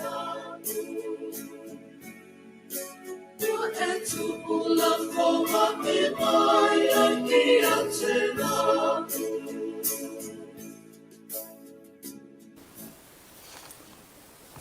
Lau te mai, se a ele mea ue tu la foa I mai ai I a tea. O le tangi le nā lu tātou whaola, pe a whaonga se ngana whaingofie. O le au ngani atu lon te mai pe o nei alangona ina ti ngā mawhaingta o le sa tauro. E whapena foi o le tātou, tangi atu le tātou mutai. I te mi tātou te puabua ngā ti ai, ma tātou langona le mamafa o avenga. E pe o na whamanatu mai le tala le tūsi le nea Afiafi. Tātou te whewa I lava mā tātou avenga mamafa. Aia, e mā lava o no keriso, ma lona lofa. Tātou te sulufa I ai lalo lona sa tauro. E mā ngalo ai I tātou. O, te whatalo whātu I mamalu le tātou o tunu whafonga mai. I lau po kalamle nei o le taulongolongo Amerika o le au nanga le si fonga le tai au fau. E pe o le mawhatasi ai ma le sunga le whatonu, sunga I atu la epa, whawhetai sua, mai le ofisa tu tonu I Long Beach, California. Ia alo tau o omna le nei o lo tu in sao atu le tātou po kalama I le whangaroa San Francisco. E pe o na iei ala tu sao. Patalo whātu malo lau telo le tātou atunu o e o lo wha mafuta mai ma wha I lo mai lau tu sapsapaia. Nisi ne o Tamauli, whaletua I aso tainga ma mai Hawks Baden mai Alaska, whaletua I asawali Ta'amu mai Kent, Washington, Julie Lupe Scallon ma Ukilifi, Tavita Lea e Australia, ba loa Soifua o Brisbane, Australia, Tofine I atofi po tofinu mai New Zealand, le Beth e le o maua le swafa atoa, Charles, Taulasi Siosi, Brittany, Susuga po Puti, mai Washington, ia malitele o tau o tau whao mai lo whaanga, ia mai se fo sa sapai o nei po kalama, ia whaaftei tele atu mo lo whatasi mai, malitatu o au whatasi. Ia o le awha wau tatu po kalama e peo na tau whaafonga ma masani ai, o le tatu po kalama e masani o le fitu I leiva I Afiafi o asolua te tasi. A watu ia nei avionga a vanoe lau sunga I whatonu, pa mea so whinangalo. Pe whaawau tatu po kalama pe talanoina ia pe tō pōwhoi po sesi po kalama nei vai aso a sau. Sau no mai lau sunga I whatonu.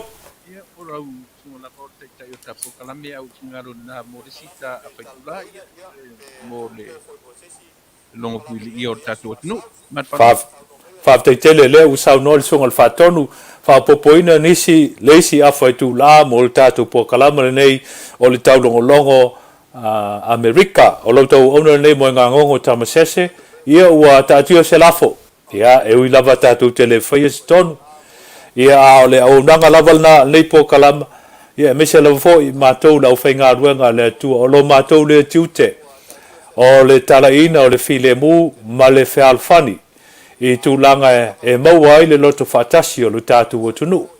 Ia wau fatu se manatu o sio lava vai vainga.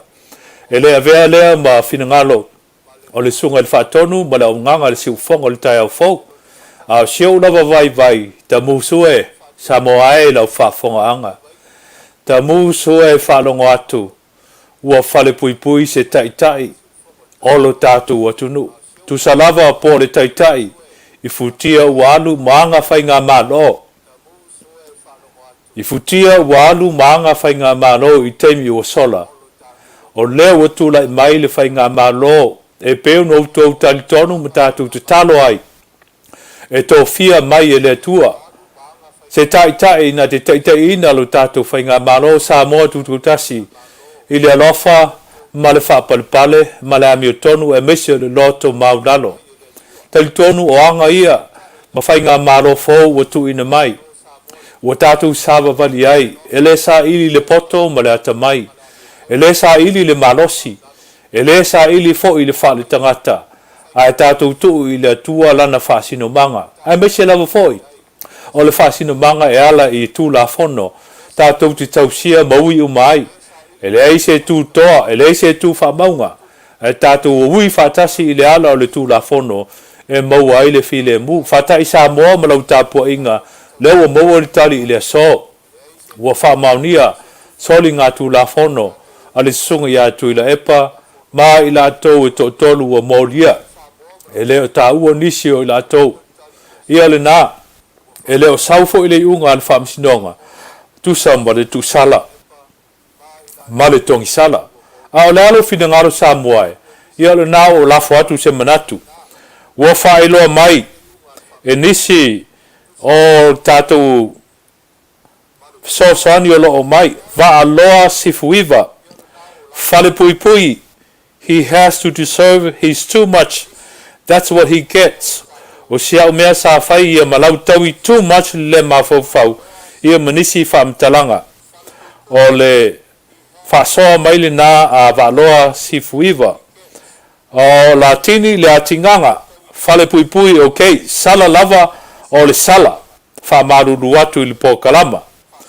Ia, o nisi o tātou wō ma au me mai o lo fisosoani mai foi, mo le tātou pōkalama. Ia, le amou se awanoa pe a sosoani mai foi le sunga le whatonu o eo lo tu inatu sao i le tātou IT i Long Beach, au nisi nā manatu ua whao mai, ia, leo ua maua mai le tali mai nisi o tātou mamalo le tātou atu nuu, le tau lava o na whao o le sala. Ia, au si vai vainga le nā nei au auna, ia ma le nei po kalama o le Taulogologo USA, maua mai pēr se awanoa mo i tātou, maua fo i se whasoa mai lau sunga le whatonu, mai i tātou, ia, leo nutu inatu i lau sunga wao i nā o lo o taunu mai ele tele o comments po komeni al tatu o tunu e wina al tatu nei po kalama a o le fa wau pe na wina mai le sunga le fa tonu te fa tananga e fa o wai tatu po kalama nei o le Taulogologo Amerika e tu sa male telefo o tu ina mai i le tatu malo sa mo o ye nei le unga le fa masinonga o fa Manuia le sala a le sunga ya tu le epa ma le sunga il fa lutusi ya rimoni fa pe foi la fionga le roia ia mai ava miskota o ila tau ia to tolu pe tusa ma le to valu sa molia i le molianga le nei o le whaale minga o le whamsinonga po le contempt of court e to toru ila tau wala wina o la tau whamsinonga mo ua whamaunia lo la tau no fasala o se aso i luma a tonu o le alawina ai le tulanga o le whasalanga ia a le nā le vaenga o toi le tātou po kalama o le lafo i whātu atu i lau whinangalo Samoa ma lau whaafonga ia o le nā se vaivainga te musue tu salava po wono fasala o lo iai nisi tu langa me fai ai no whaatino le sala me fai ai o no whaataunu ia tongi sala le atunu a o le nei lava le naunaunga o le te talo fo i ma le whaataua nau i lau whinangalo Samoa e pe lava o upu ia o tamao le atunu tu lau a o se tua a ia i mātou nei manisi o ainga e le a whaina lava le afio la fionga i le tama ainga fionga i le tui atua o le whasa o le nei ainga ia o lana saunoanga lava malmalelenga e tu sao a wan mamaro le atunu a o sio u lava whatauwa le nei o moe ngā ngongo ia o le nāle whautuanga mamaro le tātu atunu te musue longo le tale le larolangi atoa ua whale pui se tasi o taitai sa whenga iai ma le taitainga o le malo i aso e Tele le ai ele o se tau whaasusu tu lau po o se tau nisi o tūlanga ua manino lava lu tātu tala Samoa i lau whala fufola ia i whatia walu ia sa iai ni whale tonu o lea foi ta mao le atunu ma taitai o le atunu ma lea foi vaenga o le whainga malo sa ili pea i alo le tū la fono a le ngā le nganga ia tātou tarusia o sio vaivainga tātou tu i lumo le tua ina ia sau se finangalo o fionga e li whamsino ia po nisi fo i o whamsino Samoa o le a tu sala ma tongi sala a wā i la tō whamaunia la tō toli tu la fono o le naunaunga lava ma le talo ia ma le aungani Samoa ia o le toa file mu tātou te fia maua ili nei vai tau o tātou iai. Ia whai iai se whinangalo di sunga i le whatonu, ia saunua mai, ia po nisi fo i o mwhaio na whao mai lo tau whinangalo. Ia le ai, o le ata tātu se pese u saunia le sunga i le whatonu, tari ei nisi o whinangalo whaalia le malu le tātou atu nu. Mai maue pe anu whaio na tu sau mai lo tau whinangalo i luma o la ala, ia ai le a whaina, whaia i maua ma le sunga i le whatonu e wha leo ina lo whinangalo. Ele ngata ile ala leo po le Facebook po le tu sao mai fo ile si fo le tai fo ile na website ia po nisi fo o Facebook lo nga fatia fatasi male nei o nanga tatou te faso ai pese u sao ni le sunga le faton ia pe sao no mai fo le sunga le fatonu ona tai na ile mo tatou pes Pastor Reverend o le matango fie yo o te fie tala no le mbela na o lau sunga ile ngata o lau sunga le Faifeau a lau sunga fo i o tangata o tūrafono. Mali. Nei Amerika. Ali. Ua o le tangata o tūrafono i te maramalama i tūlanga pa leo o e fo i Faifeau i tatu o le leo. Alai. E ngai marinei atunu. O rea la ua whanongolongo Samoa. O mai lau langona pe ua ele au mai o le langona o le tangata o tūrafono. Ai pe o lewa mai lau langona o le tangata o tūspaia. O lea ua e maneia langa ua lewa na nofu whaatari le atu nuu. Le foi la utatu whanongolongo i manatu o nisi tangata. Le foi ua maia ia ele aiso ta malosi e pule le tangata ua entitled le tangata i ona lava langona maona manatu. Mali. Ma lewa fo i na whaatari le atu nuu ia lela u au mai tana kai atu o le penalty ele o e foi ua taunu mai to taunu nei mai ia le note na mai i le tungon minsta o tasu minsta ia le taunu mai o le u whaaruaina le mele ua tatu tarno ia o nau te inga ina ia longo pui ali i le atu nu o le whaasalanga atu e manino i se teimi la tamai pau te mea o mai ua whaamaonia le solu tūrafono. Ar tōtoru, nā tōtoru ale a mai. Io e nā o tuila epa, o mai aba, ia malala i pule. O leisi anu umana iai, ia manatu se teimi ia o le a sau whaasolo atoa, ia mo le sila mai moa fo i ma ar tatu atunu. A pe o le nāle la ngona ma nei si teimi leo te whapoputati tala no whalau i tele ai. Maneia. Ona o lau susunga lava ia. O oe o le tangata tūrafono, i le vaai atu tūrafono i Amerika, ia po rasan sila ia Samoa, ia maritulanga o lo ia te nei. Whapatei lau sunga whatonu, mana ia Tele sili, ia o la vatu se teimi mulmuli ane. Ai, o la tau whai lawe vatu le whasoa mai o le tātou o tunu. O le whalinga le nei mai a Peps Ropati. Whamangalo si toe ina o tuila epa. Tu iai se whasalanga mā, ai aua nei whale pui. Ia, o lea ua tolu ia whinangalo whaalia mai, lua ua au mai, ia te tau lava o na whale pui, ia e tasi lea ua au mai i le manatu whatau waa o si iau nei tangata, e peo na ieli tātou po kalama le nei, ave iai se whasalanga mā, ia po se tuai ngā whasalanga, ai aua ma le whale pui. O le au tali atu le sunga tula epa le whatonu o e tusa ma le fasili. Ua ilu mā mea le manatu whawhaife au. Whatangata o le tala le lei. E le ngata le nā. O le manatu fo i whatangata o le toa file mu. Nani? Peo na esi la fia. O lo mātou tua a. Tupua tamasese le lofi le tolu. Lena masoe le mau. O tangata o taua. O na tua a foi. Ma o na tua a. O tangata o taua. O tangata o le vevesi. Mai temi iei le tala i le temi o le mau a pule. Lena iei le tātou tamata o taua le o la waki namula ulu. Namula ulu la waki. Ia. Iei le tala whapea. Ia turou lava le whafonga Samoa. E tausonga lo mātou tua a ia tupua tamasese titi maia. Malawaki. Maua mai. Tamasese titi maia le na ia whaila na mawaenga le ia maua ila aingo mawaenga. Ia tulou lava Samoa. Ia ona o le whamanino ina o le vala lea e tau mawhai e tuai. O tangata o taua.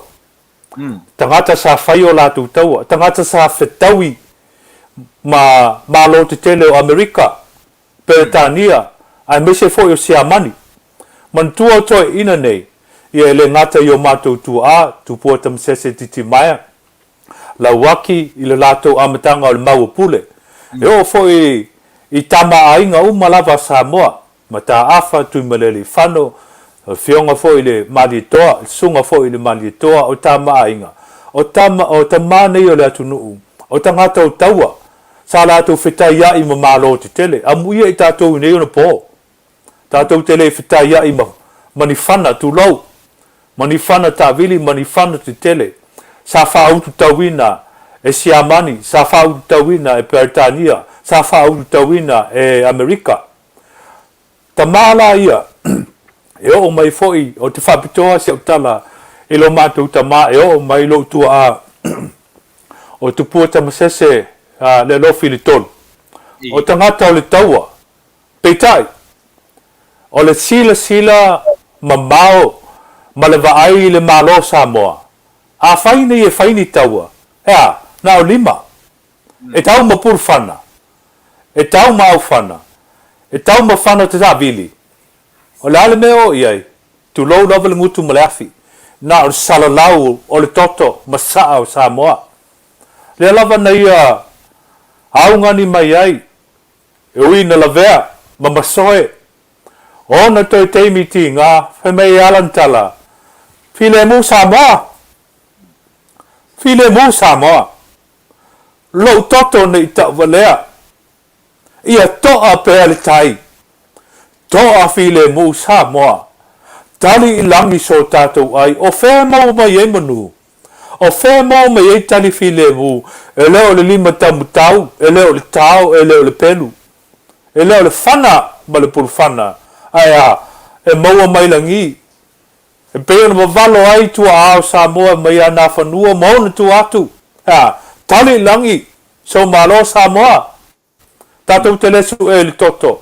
Tātou te lesu e le malo. O lona winga whapupu sa whamtalanga e peo lau fisili le sunga e whatonu. E le ngata o le tangata o le Faifeau, o le tangata o le tala le lei. Maua awa o ina i Yesu Keriso. I lona file mu.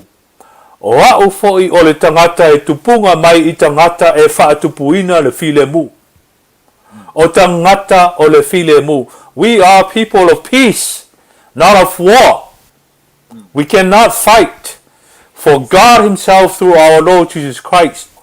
My kingdom is not of this world, but my kingdom is from heaven. The ways of the world is not my ways, for my ways as a prophet is not the ways of the world. Aolea, o le tala, o le manu malo, o le file mu, familia le fafoanga Samoa, pe a fai o le tele maua, au ngani foi o na o langona, e malosi le ngata o le tala le lei. A i mātou o whanau o le file mu. We are the children of peace. O tala fasol pito o larolangi. Lena tala ina ai le tātou mala. Na tupu le mele e Samoa. Lena maliu fasia, masoe ai ma maliu fasia, sio mātou tua a ia tupu Tamasese le lofi le tonu. E lena o ia, to telefo inisi o Samoa ma na tunu, na tafe tutoia ma marili wai. A olona va ai anga i luma mo le maro Samoa. Se tātou tele mwhai unu tau mwhana a malo te tele. A olea, peaceful march will result in peace. That's the only way. Passive resistance is a way to accomplish peace in this world. O le almena tupu. Na fesili li te malo le o kanti mai intia. Fa fena fitaia i Samoa i titi lava. Tulou. Fa fena fitaia i Samoa i titi lava o sinu motu. Mai ona tangata i titi. Fa fena latu fatu la alatu i le malo tele o Peritania. O le most powerful world in that time. A nation in that time of the world. Fa fena tali atu Samoa. I le mai ama le malosi o Peritania. A mese fo yo sia mani. Pero no o mai ele vai tau o mo le vai tau no lua. O le rangi. O le tala na ave. Fa fonga mai lau sunga o se whamanatu. O le tala na ave, passive resistance movement, na mafu ai, o na maua e Samoa le file mu. O le savali maleanga file mu, e maua ai le toa malie, ma le file mu. O le ale tato tala o tato maua, na whaata itai mai ai kanti, ia i tato Samoa. Na whaata itai mai ai kanti, o se tasi o tai o le malo, pito i sili no te le i le lalolangi o initia. Pito i sili o na whaitau miliona o na tangata. Aia, na vaai mai le whaamalama i a Samoa. Whaafewhea o na whitai ai. Savali file mu. Whai mai fo i tala whaasolo pito, tu loun whaafonga o le a o whaapupu watu. Ia Martini Lutenu King Jr., Martin Luther King Jr., lena ia vea ma taitai, e le ngata o le Faifeau, a le taitai na ia lui ina le Civil Rights Movement, o le ai iau tangata lanu, e mese lava tangata uli. O lena ia tūlai ma tawa nau, ma whaamalosi, ma savali, e fi nau ina ia alo ia, e ai ia te tau tangata lanu, e whapitoa lava mo tangata uli. O aina fesili ai Martini Luther King Jr., Mosef Sosani. Na alu Martini Luther King Jr. fesili ia kanti. Fesili Martini Luther ia kanti. Kanti o intia na fesili ia Samoa. O le ala no uto mfai ai. Ya, o le savali file mu. Paula valeo le ala. Fetalai Yesu il temine Soifua ai. O malo le nei lalolangi. E tula i mai. Matoe pau. E saili le malosi. Maletoto. A o lo malo e saili le alofa tu noa ma le file mu. O le tala na i lo lava tangata tu lo. E le ngata o le tangata o le tala le lei, tangata o le tusipaia, tangata e muli ia ke riso maana o onga. A o au fo i tu lo whafong ala tunu. O tangata o tama whanau atua a na sa ilia le file mu e ala i le file mu. O na o mai lea i le tali o le fesili a lausunga le whatonu. O au o le tangata o le tūlafono. Mo i lava lausunga. I lau tūlanga o loo iei le ngā ruenga wha tangata leo vavaia po o le probation officer. O mātou e tu e le ngato i mātou e una ia le officer o le lawyer silia le malo po le district attorney i Molianga. a i mātou a whamaonia la e le whamasinonga moli anga o le tangata. Ona tu mai le ia i mātou. E tusi ia se recommendation mo le whaasalanga. Basically, we write the punishment. Mele ta o dispositional report, po sentencing report. Ile lisi lea o mea e ao na mātou vava ai ile tu singa po le fautuaina se whasalanga ile whamsino. E vava ai le tala whasolopito a toa lava o le tangata. E a mata mai lona afu tu lau. Ile vea o tamaititi. A mata mai lava ile afu i tu tonu o manava o le tina. Pe iai ni a afianga. Ile tūlanga o fuala au malorosi. Po tūlanga o whamai o le mafaufau. Po nisi whamai. E ono a fia ai le development. O le tangata. O ina lona tala anga whasolo a toa. His history. Social history. So se vaenga o le tala whasolo pito o le tangata. E au fia ai. Mea whaalele lei. E au fia ai foi ma mea le lei. Na whaia e le tangata. A o le a foi sono tūlanga. E ono au ngā ia. Mo le anga i luma o le lei lau tele. O le atu nuu. Male whaapopotonga o tangata i se nuu. Mase le alafanga. Mase atu nuu. Mea i ta ua o mitigating factors. Mitigating factors e au fia ai. Le soifua o ngā se tangata. Se taleni. Se mea lofa. Au se to mai fo i wa ia te ia. Mani nisi lua tu langa. E o fo i ta mau ainga. E mawhai ai. Ona fo ia nisi o whawhita uli. Wa o fele sili. E le ngata o le whale pui pui. E mau ai fo i tupe a le atu nuu. A o le tau valea ma le tau leanga. Whataita inga. Mana tua fo i temi o Presidente Marco tu lo lava nisi e tau o lato ngafa i Filipino po Filipaina tu lo le whafonga anga. I temi na whaina ia taitai o le atunu. President Marcos o Filipino po Filipino. Ma isi fo i atunu ese. Sa iai lava le talitonunga ma le talo talonga. E le ngata o tangata Filipino. Tanaka e kalesia. A o tangata fo i le vao malo. Fa vao malo. Sa iai lo lato talo talonga. Talo sia e iai se i unga. A le whamisinonga lava ia tau Filipino po le whamisinonga wha malo. E sala matu ia. Ai awane i whaafale pui ina. Aisia. E le ngata le mata ngā mo le tangata to tasi. Po le presidente, po le palemia, po le taitai sa iai ina ona po. E le ngata e ina le mata ngā i le tangata to tasi le na. E o fo i le mata ngā i le au ainga. E o fo i le mata ngā i le tu malo. E o fo i le mata ngā i le atunu. Lau tele. I le vā lea whaavao malo. O le upu tau tino. Nā e whaafonga le atunu e mese fo i lātou. Lātou te tausia le vāo malo lea. Ia o lo whaafonga mai ambasa. O lo whaafonga mai ia konsula o malo teitu tasi. E o mai ai lea so o lo whai maluma lea. Le whainga malo a se tasi leo ta mapo teitainga. O le atunu i Filipino. Io e tele mea whale tonu tupu ai. Se vanga na ai. Se vanga na ai. Le pule whale matau. Ma pule wha matau. Ma le wha atu vale le na whaia. E hiti la. Ma le teimi le nazi. Le na mari liu ai. Le ono miliona o tangata e pelu. Pule anga wha pena. Io e. Whetau i le oti. Whetau i le sala i sala. Le foi sa tātou wa ai i Saddam Hussein. Ua au fatasi. Ma lo au fatasi o le atunu. E te tau anu tongi le oti, le sala, i le mea e ngata ai. Peitai. I le tūlanga o iai le tātu, taitai o le tātu atunu, le sunga i atu la epa. Ma li le ngaoi sa i lele. Tātou tele fia uma lava i le tele o mea na fai. A o le nei lava tu sala ua tu ina mai. Po le tua ia i le wha lebi ngao. E leo se sala matu ia la usunga le fatonu. E ui ona o le solia ma le whale mi ngao o le whamasinoa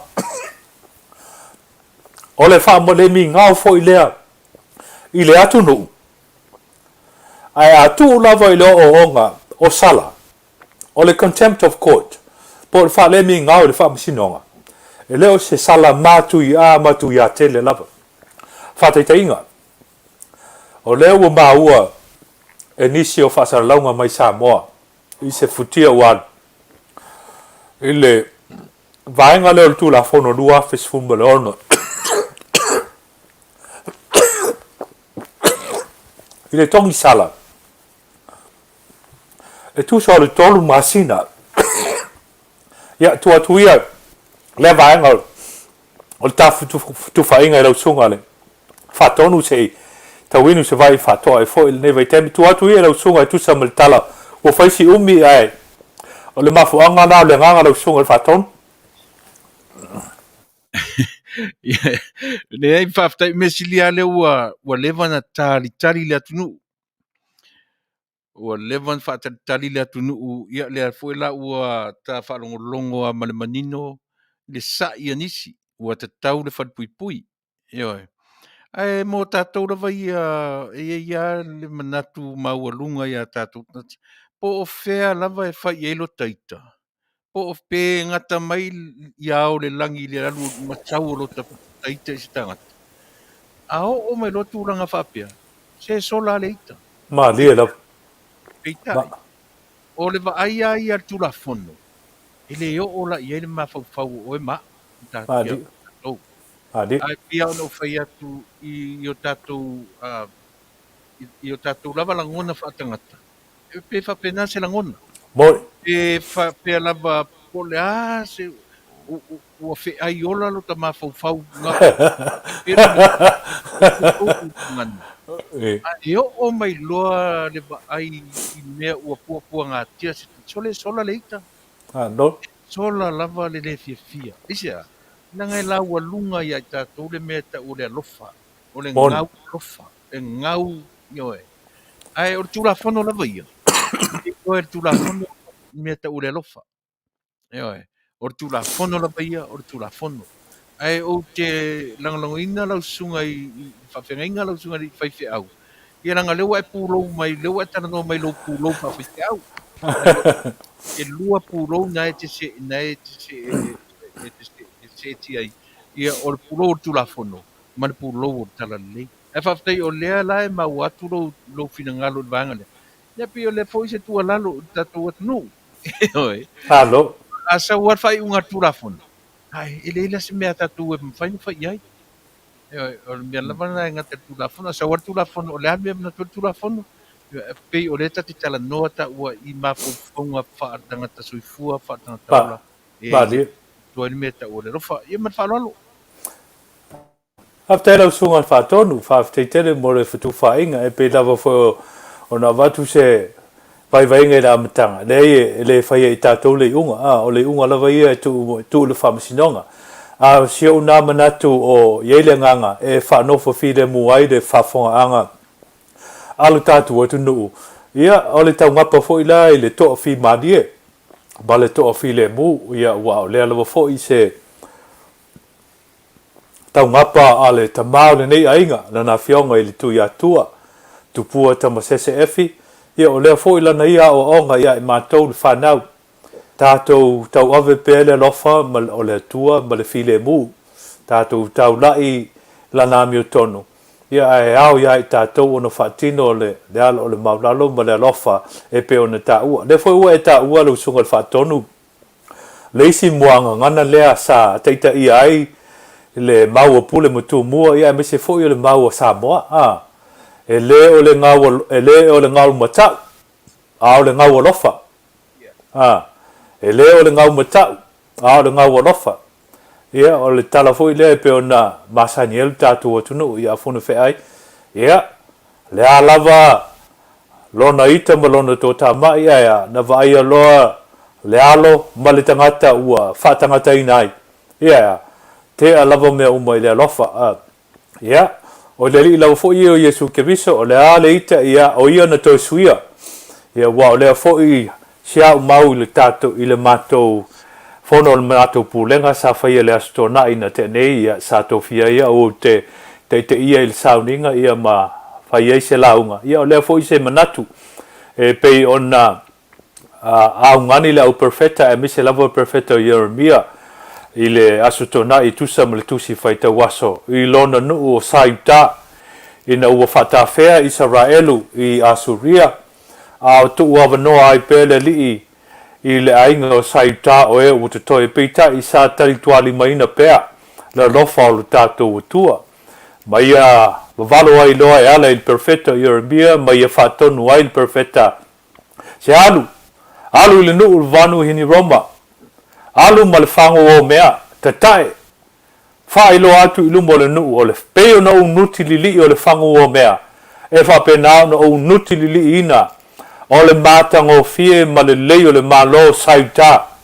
talu ai lea talu ai lo to leo to wha mangalo talu ai lo to wha ole o tangata i tangata talu ai lo to si o le uso i le uso talu ai lo to to ina atu o taulanga ma taltununga i isi taltununga whapaala ma muli atu inisi atua ese tu ua le atua o Yehova le atua Soifua leo mafuai ona whaatawhea ina o tau ia e ui ali na whaatawhea na sui ai pe ona nuti lili le whangu o mea na whaali ai e le li ala ia Jeremia whapena foi ona nuti lili ma vese ina le mātango fia o sauta ma lona le lei ma suia ai le ngoa o le sa leo le manu mai a pasura o lona winga o le mātango fie ma le lale lei wa suia le mātango fie ma le lale lei wa le toi pasura a o makoru misi a pipa le ale winga o le upu o makoru misi a pipa o makoru o se tūlanga matuia makoru le sa waile upu lea anisi o ngana fa Europa mature au le ngana fa Europa o mature mo maile upu fa palangi o le major ia le wo fa Samoa i tatou se tūlanga matuia o le vaenga lona lua o le ngoa makoru misi a pipa o le misi male a pipa o le misi e tutusa lava ma le misi le o tatou whaongaina i tatou ngana fa nei una po fa Samoa en tatou maua mai le ngana fa Peritania o le wa misi le avanoa misi le pinko misi le laki po misi le alava apena le winga le upu misi ma le winga le upu a pipa o tate ola mai aso ia a tuai lo se fa moe ia po ua tuai ona fu e mai se umu fa pelo sto ino loto to mata tu lo se vai ka ko ainga e ka le vai luanga se fulu mai i le pof ko ai ia le ngā kako whakali ni masinga o a pipa kua maua le vela le kako umu o le masina o a pipa e peo na whaamtala mai le tusipa ia o le masina lea na tu sa loto ai Israelu mai le polonga mai ai kupito e peo na whetalai le atua ia Mose i autou mautinoa le masina le nei o a pipa wa autou sa loto mai ai mai le polonga mai ai kupito a motu inatu autou a wale nu folofoloina tau te maua ai le sautonga lo tafe le suasusu ma le meli o le isi anganga o winga o le upu a pipa o le taututongo le vai tautonu ale lei o lo tato iai o le tau tutongo ai la au wa te le timu aisa o le temi le marulu o mau atu a wa amata le temi mawhanawhana o le temi le nao le tupu o le wha moe e tutongo mai ai la au fai mai la tale winga a tō le ngore a fai o le a misi le tau tutongo le tupu mai ai le wha moe le ai se la au e ola olo no winga e le eifo se la au e fua mai a fai le ai se la au e ola le ai se la au e fua mai olo no winga o le ai se selenga a le ai se selenga o le ai se manuia o tangata le winga na o le wha le tonu o le suia mai o le ngoa pasura a ngai le ngoa makoru misi a pipa wa misi le lei misi le avanoa matango fie misi le tau le leia misi fa manuianga taluai le manga fangafa e mese o le ola talitonu ile atua ia ave ia le nam tau pul tuspa ia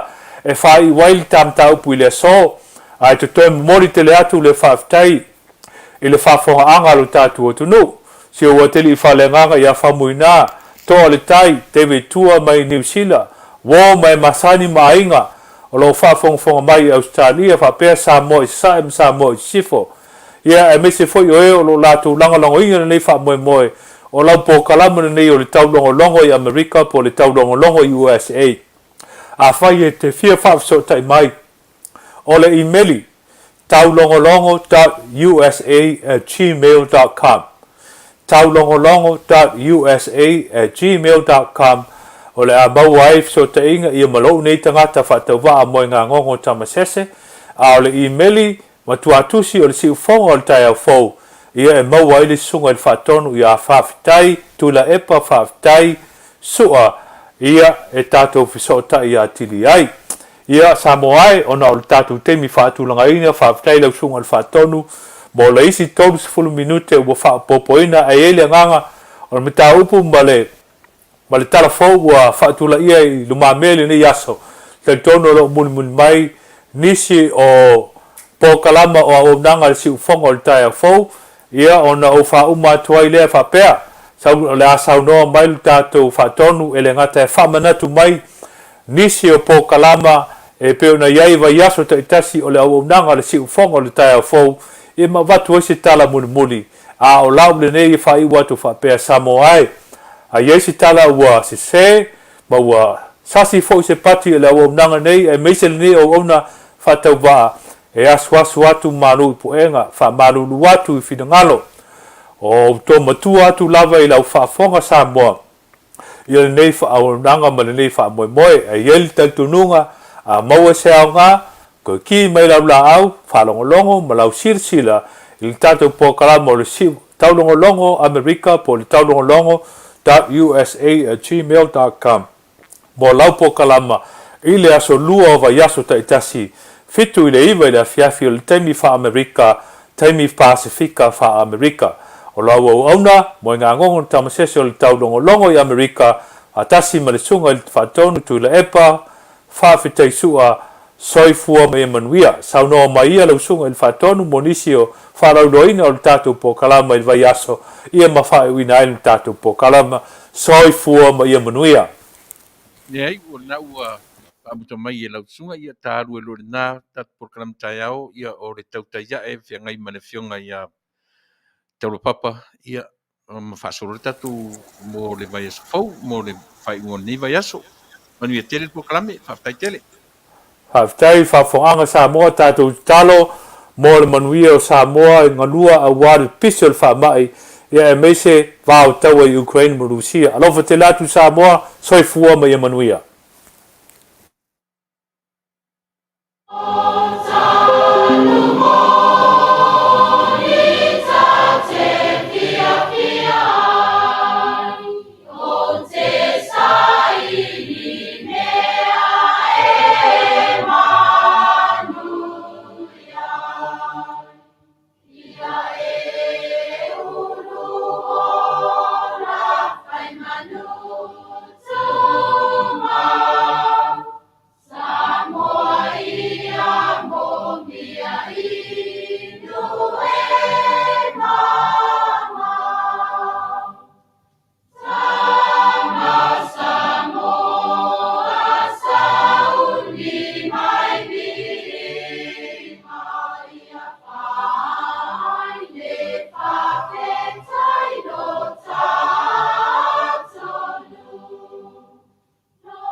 ia whai te